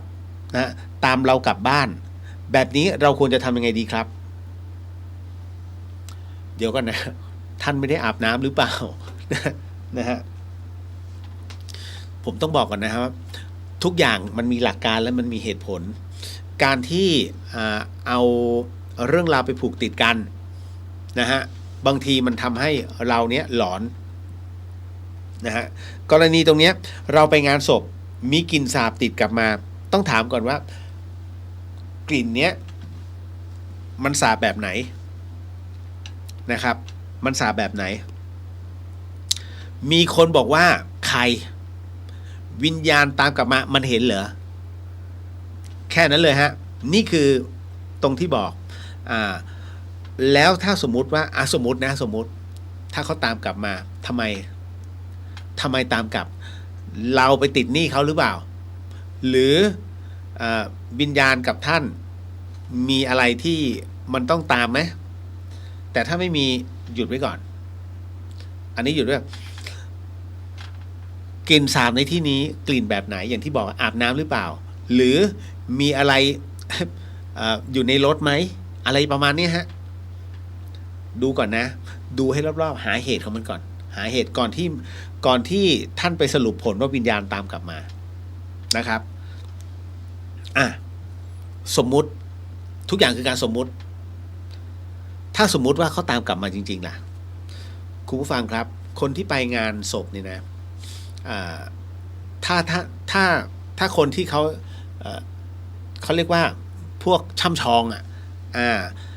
ในเรื่องของงานอาวมงคลเนี่ยนะเขาจะเตรียมใบสองใบไว้1 ใบทับทิมนะฮะใบทับทิมเนี่ยเขาจะเอาจุ่มไว้ที่น้ำเมืองเหนือเนี่ยเขาจะมีคนที่ไปงานศพแล้วเผาศพเนี่ยก่อนที่เขาจะออกนอกวัดเขาจะมีถังอันนึงเอาใบทับทิมเนี่ยใส่เอาไว้จริงๆมันจะมีใบทับทิมกับใบหลิว2 ใบที่เขานิยมเอาใส่นะหรือว่าส้มปล่อยก็ได้เสร็จปุ๊บเนี่ยเอาพรมหัวเขามีความเชื่อว่านี่แหละอารมณ์เนี้ยว่าไม่ให้วิญญาณตามกลับบ้านนะแต่ภาคกลางไม่มีภาคกลางใช้วิธีเอาสบู่ล้างหน้าเคยได้ยินไหมไปอาบน้ำเอาสบู่ถูหน้าอย่างนั้นเลยนะฮะนั่นคือเวลาไปงานศพเสร็จปุ๊บเนี่ยผู้ใหญ่มักจะไล่ให้ไปอาบน้ำแล้วก็เอาสบู่ถูหน้าคือเขาก็มีความผมต้องใช้คำว่าเขามีความเชื่อนะความเชื่อว่าเอาสบู่ถูหน้าแล้วเนี่ยนะสัพพวิญญาณทั้งหลายก็จะจำกลิ่นไม่ได้ผมก็งงมันมีคำถามไงวิญญาณหรือหมา กลิ่นนะเขาบอกงี้นะเพราะฉะนั้นเอาที่เราสบายใจนะครับเพราะฉะนั้นควรทำอย่างไรนี่ไงอย่างที่ผมบอกนะครับไปหาใบทับทิมก็ได้นะใส่ไปดูมาลีหรือว่าทิปโก้ที่เป็นนางทับทิมก็ได้เอามาดื่ม นะก็จะช่วยได้นะครับเอาเป็นความสบายใจนะคือเรื่องราวประเภทนี้มันพูดยากนะครับเดี๋ยวมีอีกนะมีคำถามแบบนี้อีกเรื่อยๆต่อมาการที่พระภิกษุต่อยกันนั้นต่อหน้าโยมเราจะวางตัวยังไงดีคะเดิมพันนี่เฮ้ยฉันเอารูปนี้ชนะ ก็มันต่อยกันแล้วอะนะฮะคืออย่างนี้ นะฮะไม่ต้องวางตัวยังไงเลยฮะอยู่นิ่งๆพระท่านมีวิธีจัดการกันเองแสดงว่าพระวัดนี้ขาดวินัยไม่เคยศึกษาพระวินัยเลยอันนี้เขาเรียกว่าบวชแล้วไม่น่าเลื่อมใสนี่คือตัวอย่างของการที่ถ้าเราเข้าไปเราก็ไม่อยากเข้าวัดแล้วพระยังต่อยกันอ่ะอันนี้ไม่ถูกนะฮะถามว่ากรณีอย่างเงี้ยเคยเกิดขึ้นไหมเกิดมาแต่ไหนแต่ไรแล้วสมัยสมเด็จโตเท่าเอ้าต่อยเลยเดี๋ยวฉันจะนั่งดูใครชนะเดี๋ยวฉันให้รางวัลก็ไม่ต่อยกันจำได้ไหมฮะหนังเรื่องสมเด็จโตที่ท่านทำนะฮะใครทำพยัคฆ์คำพันธ์ทำนะฮะเป็นหนังที่นะฮะใช้คำว่าไม่รู้เรื่องนะฮะคือเอากิมมิคของสมเด็จโตมาต่อกันมั่วซั่วนะฮะต่อมาคืออย่างนี้นะฮะการที่พระภิกษุเขาต่อยกันต่อหน้าโยมเนี่ยต้องตำหนินะครับตำหนิว่าถึงเจ้าอาวาสเหมือนกับไม่มีการวินัยไม่มีการวางพระวินัยไว้ให้นะซึ่งส่วนใหญ่แล้วจะเป็นวัดนอกๆวัดในกรุงเทพน้อยมากถ้ามีเรื่องนี้ไล่ออกจากวัดทั้งคู่นะฮะนี่คือวัดที่กรุงเทพจะเป็นงั้นวัดฝายหินก็จะเป็นก็ถ้าหากมีเหตุเนี่ยพระอาจารย์ท่านจะเรียกมาครั้งนี้ครั้งแรกนะอย่าให้มีครั้งที่2ถ้าครั้งที่2ออกวัดทั้งคู่อย่างนั้นเลยนะฮะแล้ววัดฝายหินเนี่ยผมจะบอกว่าเป็นวัดที่มีพระหลายๆที่ต้องการจะมาอยู่เยอะ เพราะเป็นที่สัปปายะมากไม่ได้สูงเกินไปคือถ้าสูงไปมากกว่านี้คือวัดผาลาดค่อนข้างจะลำบากต้องเดินลงเขาหรือว่าต้องรอรถขึ้นไปรับลงเขาอันเนี้ยแต่ถ้าบนวัดฝายหินเนี่ยเดินได้ด้วยเท้าขึ้นมาบนเนินเขาแล้วก็เดินลงที่ราบไม่ไกลจากเมืองฮะนะครับบอกแล้วว่า ห่างวัดสายหินไปตีไป500 เมตรอยู่ในแหล่งความเจริญของนักศึกษาแล้วก็ร้านค้าเพียบแต่ถ้าต้องการความสงบเดินบนวัดสายหินเนี่ยสงบสุดแล้วผ่านไปตั้งแต่วัดสายหินเป็นต้นไปเป็นเขตอุทยานสงบไหมล่ะมีแต่พระแต่ละที่วัดมีที่ว่างหรือยัง บอกอาจารย์เอาจริงไม่มีถามอาจารย์วิทยาวัฒน์ได้ นะฮะอยากจะมาอยู่กันนะฮะก็กลายเป็นว่าตอนนี้พระอาจารย์เวลาใครจะมาบวชที่นี่อาจารย์บอกเดี๋ยวขอดูเป็นคนๆนะฮะไม่ใช่ตอนนี้เมื่อก่อนอยู่ง่ายวัดสายหินใครอยากมาอยู่เดี๋ยวนี้ไม่ใช่ฮะท่านจะเลือกและดูอุปนิสัยให้อยู่วัดด้วยนะครับก็บอกแล้วมันปรับเป็นวัดปฏิบัติไปแล้วไงฮะมันก็เลยค่อนข้างจะเฮี้ยบหน่อยต่อมาคุณเรียวอยากปรึกษาค่ะหลานอายุ8 ขวบชอบพูดคนเดียวคุยคนเดียวเล่นและหัวเราะคนเดียวส่งโรงพยาบาลไหมแล้วพอถามว่าคุยกับใครเขาก็จะบอกว่าพี่สาวสวยแล้วพอดิฉันมองไปก็ไม่เห็นและทุกๆครั้งพอแม่เขากลับมาจากทำงานเนี่ยเขาก็จะมักมาฟ้องเสมอว่าเนี่ยเวลานอนก็ชอบนอนหันข้างแล้วก็หัวเราะคนเดียวบนเตียงแล้วมันหลอนไงมันหลอนนะค่ะพอจะทำอะไรได้บ้างไหม นะคือเด็กๆเนี่ยนะครับจิตเขาจะบริสุทธิ์มากท่านดูที่ดวงตาก็ได้ใสเป็นลูกแก้วเลยอันนี้เด็กที่รับแต่เรื่องดีๆเขาเรียกว่ามีแต่พลังบวกเยอะพลังแห่งความบริสุทธิ์เยอะเด็กที่ตาใสท่านจะสังเกตนะว่าเวลาท่านไปรับลูกของท่านน่ะนะฮะลองสังเกตเด็กคนอื่นสิเด็กที่แก่นแก้วนะฮะหรือว่าเด็กที่ขี้แกล้งนะฮะดูดวงตาเขาจะไม่ใสดวงตาเขาจะขุ่นทำไมจึงเป็นเช่นนั้นเด็กให้ดูที่ดวงตานะฮะไม่ให้ดวงตาคือหน้าต่างของหัวใจนะฮะที่ให้มองดวงตาว่าใสหรือขุ่นเนี่ยเพราะกิเลสที่มันไปจับกิเลสที่เกิดจากเด็กหรือไม่ใช่กิเลสเกิดจากคนรอบข้างครับนั่นหมายถึงว่าสภาวะแวดล้อมที่ทำให้เด็กคนนั้นเป็นอย่างนั้นเขาอาจจะเติบโตในวงไพ่หรือวงนักเลงบริเวณที่อยู่บริเวณบ้านหรือที่บ้านทะเลาะกันเงี้ยเด็กเขาจะซึมซับเรื่องราวเหล่านี้ดวงตาเขาจะขุ่นมากนี่แต่ประเภทที่คุณพ่อคุณแม่เรียกว่าอบรมดีแล้วก็ค่อยๆสอนด้วยหลักการและเหตุผลเขาจะดวงตาเขาจะใสมากนะเขาเรียกเด็กที่มีพลังบวกเยอะนะเด็กในอย่างนี้แต่คราวนี้กรณีของหลานท่านนะฮะอย่างนี้มีโอกาสของความเป็นผู้ที่จิตใจอันสว่างไสวใสสะอาดสูงเพราะกรณีเช่นนี้เนี่ยมันก็มีได้หลายเหตุนะฮะเหมือนกับว่าจิตของท่านจิตของเด็กเขาอุปทานไปเองหรือเปล่าแต่คิดว่าไม่เด็กจะไม่มีอุปทานหรอกน้อยมากนะฮะกรณีตรงนี้สมมุติว่าเอาตามสิ่งที่ท่านเชื่อว่าเด็กไปประสบพบเจอคืออย่างนี้ฮะเดี๋ยวผมจะส่งยันท้าวเวสสุวรรณไปให้นะฮะยันท้าวเวสสุวรรณไปให้แล้วก็ถ้าเป็นไปได้ลองสอนหลานสมทานศีลมาวันนี้สมทานศีลพอสมทานศีลเนี่ยช่วงหลังเนี่ยฮะพุทโธธัมโมสังโฆศีลข้อ 1ไม่ฆ่าสัตว์ศีลข้อ 2ไม่ลักทรัพย์ศีลข้อ 3ไม่ประพฤติผิดในการศีลข้อ 4ไม่พูดเท็จศีลข้อ 5ไม่ดื่มสุราและของมึนเมาบัดนี้ข้าพเจ้าตั้งใจรักษาศีลแล้วบัดนี้ข้าพเจ้าคือผู้มีศีลด้วยอำนาจแห่งศีลนี้ก็ขอให้ผีสางจะมาหลอกข้าพเจ้าหรือว่าหลานข้าพเจ้าเลยนะฮะขอให้นอนหลับฝันดีราตรีสวัสดิ์ครับนอนเลยนะคือถ้ามีศีลเนี่ยทุกอย่างนะมันเหมือนเป็นเกราะป้องกันครอบเอาไว้นะครับลองดูแล้วก็เดี๋ยวผมจะส่งยันท้าวเวสสุวรรณไปให้นะครับก็ลองติดดูนะลองติดดูแล้วกันเนาะ เต็มที่เอาไปฝากเป็นลูกพระวัดใกล้บ้านไปเลยนะฮะคือการเป็นลูกพระเนี่ยดีอย่างหนึ่งตรงที่ว่าเขามีดูดีๆนะการเอาไปยกเด็กให้เป็นลูกเนี่ย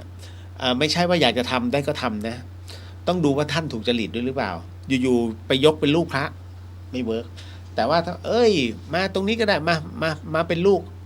กอาตมาเป็นลูกหลวงพี่สมมุตินะไม่ว่าจะเป็นผู้หญิงผู้ชายได้หมดนะครับ คือเด็กเนี่ยเขาไม่ได้มาคิดอะไรมากนะไม่ได้มาคิดอะไรจิตของเขาบริสุทธิ์เพียงแต่การเปลี่ยนบิดามารดาเนี่ยนะตรงนี้ด้วยผ้าเหลืองด้วยฤทธิ์ของผ้าเหลืองเนี่ยมันมีอานิสงส์มันเกื้อกูลเสริมดวงนะฮะอันนี้ก็เลยต้องบอกก่อนนะต่อมาเราสามารถตัดต้นโพที่ขึ้นริมผนังออกได้ไหมครับกลัวว่าตัดแล้วมันจะมีผลกับตัวเราเพราะมีประสบการณ์ตรงเคยยกกับข้าวจากที่ไหว้เพราะเห็นแมวมันปีนจะไปกินปรากฏว่าเป็นไข้เกือบตายถึงตรงนี้เลยถามก่อนครับคืออย่างนี้นะฮะอย่างที่ผมบอกว่าพุทธศาสนาเนี่ยสอนทั้งเหตุให้รู้จักเหตุและผลเหตุเนี่ยมันคือต้นโพที่มันขึ้นถ้าท่านไม่ตัดบ้านท่านพังนะฮะต้องบอกก่อนต้นโพต้นไทรตีนเป็ดสัตบันเนี่ยนะฮะโพอินเดียยางอินเดียรู้จักใช่ไหมยางอินเดียที่ท่านซื้อมาใส่ออฟฟิศโอ้ยดีอย่าให้มันโตนะถ้าโตนี่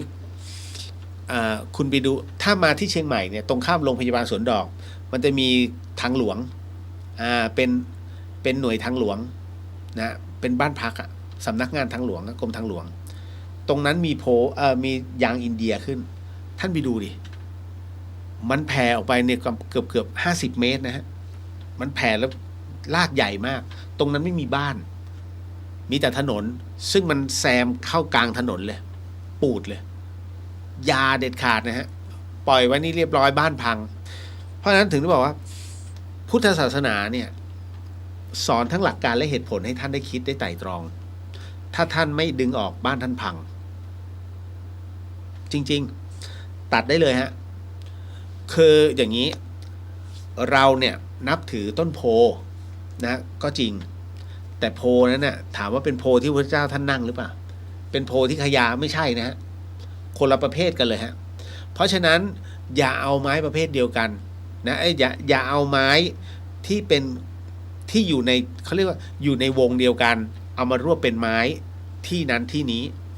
นะทำให้ไม่กล้าตัดได้เลยครับนะครับเพราะว่าอยู่ไปก็พังอย่าไปรวมนะศาสนาพุทธสอนให้มีหลักการและเหตุผลท่านต้องพิจารณาก่อนว่าระหว่างเอาต้นโพไว้กับบ้านท่านพังเนี่ยไม่มีที่อยู่เอาอะไรท่านไม่ใช่พระถ้าพระเนี่ยท่านพิจารณาแล้วพิจารณาอีกค่อยว่ากันนะฮะถ้าท่านไม่ย้ายโพท่านก็ย้ายกุฏิแค่นั้นเองนี่ฮะทำได้นะฮะทำได้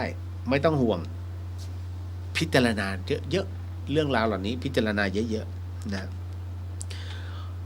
เราเคยเอาของไปบริจาคที่โรงพยาบาลบ่อยๆแต่โรงพยาบาลปฏิบัติกับเราแบบไม่เห็นหัวยังคิดเสียดายกับของที่ไปบริจาคให้เลยแบบนี้บุญหรือบาป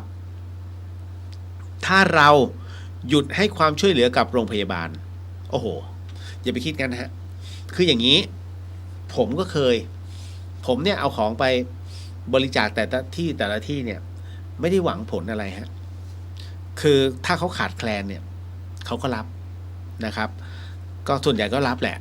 ไม่ค่อยปฏิเสธหรอกเพราะมันต้องมีโอกาสอยู่แล้วไอ้กรณีตรงนี้ฮะของที่เราเอาไปบริจาคแล้วจะให้เอาไปบริจาคบ่อยๆก็คือนั่นคือความมีน้ำใจของเรากำลังทำทานโดยการเอาเครื่องมือแพทย์ไปบริจาคนะฮะเขาก็รับไว้นะด้วยไมตรีแต่เขาไม่ได้จดจำเราเพราะโรงพยาบาลเนี่ยนะฮะไม่ใช่ท่านคนแรกที่เดินเข้ามาถ้าท่านคือผู้อำนวยการเขาจะจำท่านเพราะท่านมีผลประโยชน์กับเขาโดยตรงนะท่านคือผอ.นะหรือว่าเป็นหัวหน้าแผนกหรือว่าเป็นอาจารย์หมอนะตรงนี้ท่านมีบทบาทเขาจะจำท่านแต่ถ้าท่านเป็นบุคคลธรรมดาที่เอาไปบริจาคโดยที่ท่านไม่มีชื่อเสียงเลยไม่มีใครจำท่านเพราะฉะนั้นการปฏิบัติก็คือเหมือนการทั่วๆไปนะ เราแค่คิดว่าการบริจาคแล้วเราเอาไปบริจาคเพื่อความสบายใจเนี่ยจบแล้วครับนะจะปฏิบัติแบบเราเหมือนคนแบบไหนก็เรื่องของเขานะเราก็ไปกันตามคิวถ้าต้องการให้เขาปฏิบัติเราเป็นพิเศษสร้างโรงพยาบาลเองฮะบอกเลยอ๋ออันนี้โรงพยาบาลของฉันจบเลยแล้วก็จะจำคุณได้นะฮะแค่นั้นเลยนะครับถามว่าแล้วถ้าจะหยุดช่วยเดี๋ยวนะแบบนี้บุญหรือบาปถ้าไปคิดแบบนั้นเนี่ยฮะที่เหมือนกับไปเสียดายเนี่ยบุญที่ผ่านมามันจะไม่ได้นะมันเหมือนกับน้อยใจแล้วแบบเฮ้ยอยากจะทวงของคืนไม่ใช่นะฮะถ้าจะหยุดให้ความช่วยเหลือกับโรงพยาบาลทำได้มันขึ้นอยู่กับความพอใจของเราท่านอยากจะเปลี่ยนโรงพยาบาลให้ความช่วยเหลือก็ได้เพียงแต่เนี้ยต้องดูถามใจเราก่อนเราทำเพื่ออะไรเราหวังเพื่อให้เขาบริการหรือว่าเราต้องการให้คนอื่นนั้นปลอดภัยด้วยของเราด้วยที่เราบริจาคไปคิดก่อนนะฮะคิดก่อนเนาะอันนี้นะฮะถามมาว่าถ้าไปเข้าพบพระหลังเพลเราถวายอะไรให้ท่านได้บ้างครับพวกดินพวกต้นไม้นี้ได้ไหมครับไม่รับฮะถ้าพวกดินพวกต้นไม้ส่วนใหญ่แล้วเอาไปเองนะฮะแล้วก็จะปลูกก็บอกท่านบอกหลวงปู่พอดีผมเอาต้นไม้มาถวายนะครับก็เลยปลูกเอาไว้แล้วเรียบร้อยแล้วจบอันนี้จบรับรู้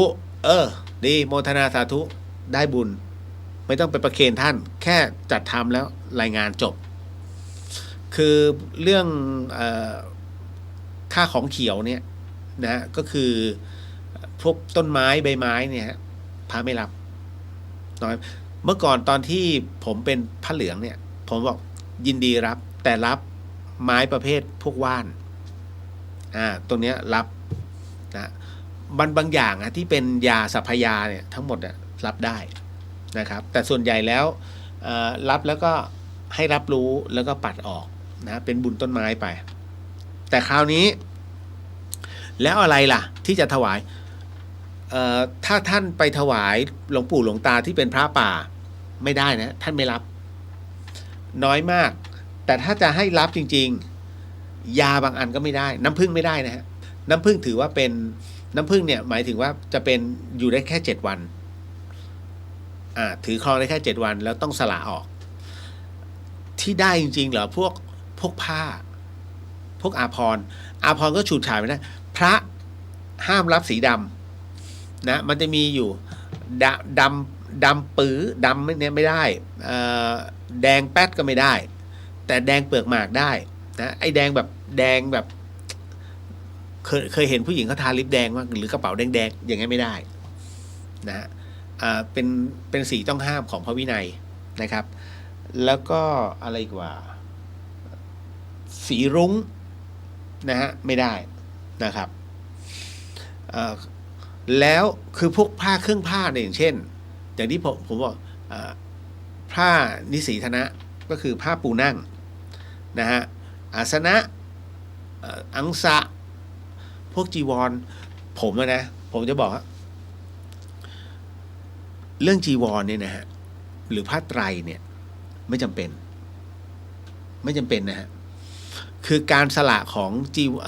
การสละจีวรของพระแต่ละรูปเนี่ยมันมีเหตุจำเป็นในการสละอย่างกรณีของที่องค์พระสัมมาสัมพุทธเจ้ามีพระบรมพุทธานุญาตให้รับจีวรได้นั่นหมายถึงว่าภิกษุทั้ง30 รูปที่ไปเข้าเฝ้าองค์พระสัมมาสัมพุทธเจ้านะฮะณเชตวันนะตอนนั้นแล้วต้องเดินฝ่าคันนามันเลอะโคลนพอมันเลอะโคลนเสร็จปุ๊บบางคนตกท้องร่องเนี่ยแล้วขาดจีวรมันขาดนั่นแหละพระพุทธองค์จึงอนุญาตให้รับหรือว่าเปลี่ยนผ้าจีวรได้นะฮะทั้งหมดทั้งมวลนะนี่คือมีเหตุแต่เราท่านเนี่ยถือเอาโอ้ยพระไตรเดี๋ยวต้องถวายท่านรับจริงแล้วสุดท้ายก็ปัดออกเพราะว่า1 รูปเนี่ยคล้องได้ไม่เกิน2มันจะมีไตรสำรองอันนึงนะชุดสำรอง1 ชุดกับชุดหลัก1 ชุดแค่นั้นเลยพระมีแค่นั้นส่วนที่เหลือก็ถือว่าเป็นบริวารไป นะส่วนใหญ่นะแต่ถ้าตามวินัยจริงๆท่านให้แค่2 ชุดนะครับแล้วอะไรอีกล่ะเป็นผมไม่แนะนำอันที่ 1ราคาสูงผ้าไตรนะฮะอันที่ 2คือเมื่อถวายไปแล้วท่านปัดทิ้งพอปัดทิ้งเนี่ยแล้วยังไงต่อลงครัวหรือว่าพนักงานของวัดเนี่ยเขาจะไปเก็บแล้วท่านเชื่อไหมพอเปิดไปเนี่ยเป็นตั้งเลย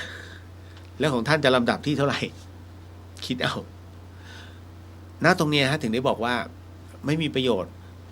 ผมถึงไปทำผ้าปูนั่งผ้านิสีธนะผมเพิ่งจะตัดเนี่ยคือตัดเพื่อที่จะนำถวายให้โดยเฉพาะนะฮะก็พอถึงเป็นผ้าที่เรารู้ไงเพราะเราเป็นพระ นะฮะเราก็เลยจัดการให้เสร็จไม้เจียฟันนะฮะอย่างเงี้ยได้แล้วอะไรอีกพวกแบรนด์คุณลืมไปได้เลยนะพวกรังนกแล้วก็พวกซุปไก่สกัดอย่าซื้อนะเสียของถ้าท่านรับท่านตีเป็นอาหารหมดถ้าเกินไปกว่าภัตตาหารเช้าทิ้งก็ให้ญาติโยมมาแหละนะฮะเดี๋ยวจะเสียกำลังใจเครื่องยาได้บางอันฮะอย่างยาคลายกล้ามเนื้อพลาสเตอร์พลาสเตอร์อย่างเงี้ยได้พวกที่คลายกล้ามเนื้ออักเสบยาอมอย่างนี้ได้มันมีไม่กี่อย่างฮะนะที่ท่านจะรับนะอันนี้ชี้แจงเอาไว้อันนี้คือหลังเพลแม้แต่มาม่าก็รับไม่ได้นะไอ้ที่มาอยู่ในสังฆทานส่วนใหญ่ไม่เอาปัดทิ้งนะครับอย่าได้ไปซื้อนะของไอ้ประเภทถังๆตามร้านสังฆพันธ์เนี่ยยกเว้นว่าบางวัดที่แบบเกรงใจโยมเขาก็รับเพราะท่านรู้ว่าเมื่อแกะถังออกมามันมีไม่เท่าไหร่หรอกรู้ถังปัญญาอ่อนน่ะนั่นน่ะนอกจากเราซื้อเองแล้วก็จัดเองนั่นแหละฮะถึงจะดีต่อมาหยิบหนังสือสวดมนต์ติดมือกลับมาบ้านมารู้อีกทีก็หลายวันแล้วแบบนี้จะผิดศีลอทินนาทานไหมแล้วก็เอากลับไปคืนแล้วแต่ก็อดไปมองกองหนังสือที่วัดท่านจะทิ้งเกรงว่าเป็นของวัดมันจะไม่ดีกับเราหยิบหนังสือสวดมนต์ติดมือกลับบ้านแล้วไปคืนแล้วกับมองกองหนังสือที่ท่านจะทิ้งอยากได้แต่เกรงว่ามันมี2ประเด็นนะครับอันแรกก็คือหยิบหนังสือสวดมนต์ติดมือกลับบ้านมารู้อีกทีนึงเนี่ยก็หลายวันแล้วเอาไปกลับไปคืนไม่ผิดนะฮะไม่ผิดนะเพราะเราไม่มีเจตนาหรือความตั้งใจเมื่อไม่มีเจตนาความตั้งใจเสร็จปุ๊บเอากลับไปคืนจบฮะไม่ได้ติดค้างอะไรนะฮะแต่สมมุติว่าหนังสือเล่มนี้ผ่านไปเป็นปีคนเรามีสิทธิ์ลืมได้นะคุณแล้วผ่านไปเป็นปีแล้วไอ้หนังสือเล่มนี้กองอยู่ที่บ้านนะฮะแล้วผ่านไปคือปีคำว่าปีเนี่ยคือเป็นชาติผ่านไปเอา20 ปีเงี้ยมาดูเฮ้ยอันนี้มันมายังไงมันเป็นของวัดไม่ใช่เหรอแล้วจะเอากลับไปคืนปรากฏว่าทั้งหมดเปลี่ยนรูปแบบหมดแล้วหนังสือเล่มนี้ถือว่ายังเป็นของวัดไหมเป็นของวัดอยู่นะฮะนอกจากเอาไปคืนเสร็จปุ๊บท่านไม่ใช้เรื่องนี้แล้วผมขอนะแต่ท่านบอกเอาไปเถอะแหมเอามาคืนช้าไปหน่อยถ้าท่านอนุญาตก็คือไม่เป็นไรมันผิดกันนะฮะไอ้หนังสือกองที่ท่านจะทิ้งเอาไว้เนี่ยนะหรือว่าหนังสือที่พระท่านทิ้งเรียบร้อยแล้วเนี่ยท่านเอากลับมาได้เพราะท่านทิ้งแยกให้ออกนะฮะคือหนังสือที่หยิบติดมือกลับมาเนี่ยนะฮะลืมแบบนี้แล้วเอากลับไปคืนมันไม่เหมือนกับสิ่งที่พระท่านบางรูปท่านทำนะฮะหนังสือเล่มนี้สวยไว้เอากลับวัดทึบโยมยังอนุญาตเลยดึงอันนี้อธินาต่อให้โยมเขาตามหากันควักเลยแต่ท้ายที่สุดแล้วหนังสือเขาโยมเขานี่หว่าเอากลับไปคืนอีกวันหนึ่งอธินาเรียบร้อยแล้วฮะมันอยู่ที่เจตนานะฮะมันเหมือนกับกรณีของการฟ้องร้อง พระถามว่าพระมีสิทธิ์ฟ้องร้องประชาชนไหมคารวะมีสิทธิ์นะแต่การฟ้องร้องตรงนี้ต้องไม่เรียกปัจจัยจากโยมเอาอย่างนี้ต้องเสียค่าปรับไม่ให้โยมก็เสียค่าปรับไปไม่ได้นะ ไม่ได้ถ้าโยมต้องเสียค่าปรับเป็นปัจจัยปุ๊บปาราชิกทันทีหมายถึงพระโยมเสียเงินเหมือนกับเป็นข้อหาอดินาอยู่ในศีลข้ออดินานะตีความดีๆนะท่านตรงนี้ครับนักวิชาการหลายคนก็ลงความเห็นว่านะตรงเนี้ยถ้าไปฟ้องร้องโยมและโยมเสียเงินท่านปาราชิกนะยกเว้นว่ามันเป็นข้อกำหนดของกฎหมายที่เขาเรียกเองท่านไม่ต้องไปเอ่ยนะเดี๋ยวให้โยมเขาเสียปัจจัยไปเสียค่าปรับเองไม่ได้นะฮะอันนี้ต้องชี้แจงไว้ก่อนนะครับมันหมิ่นเหม่มากคุณนะเอาหมดเวลาแล้วถึงตรงนี้ว้าขออนุญาตครับก็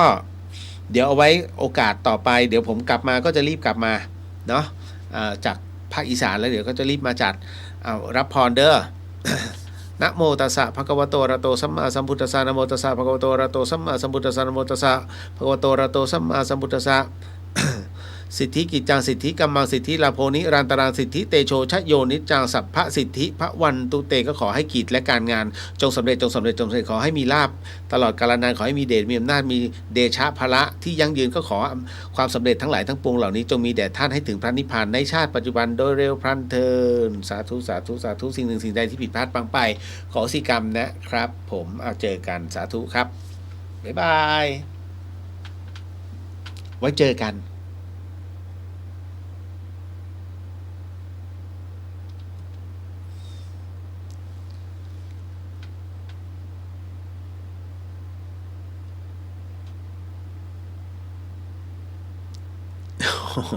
อ๋อน้ำผึ้งถวายเลยฮะน้ำผึ้งอยู่ได้แค่7 วันครับไม่ได้ฮะ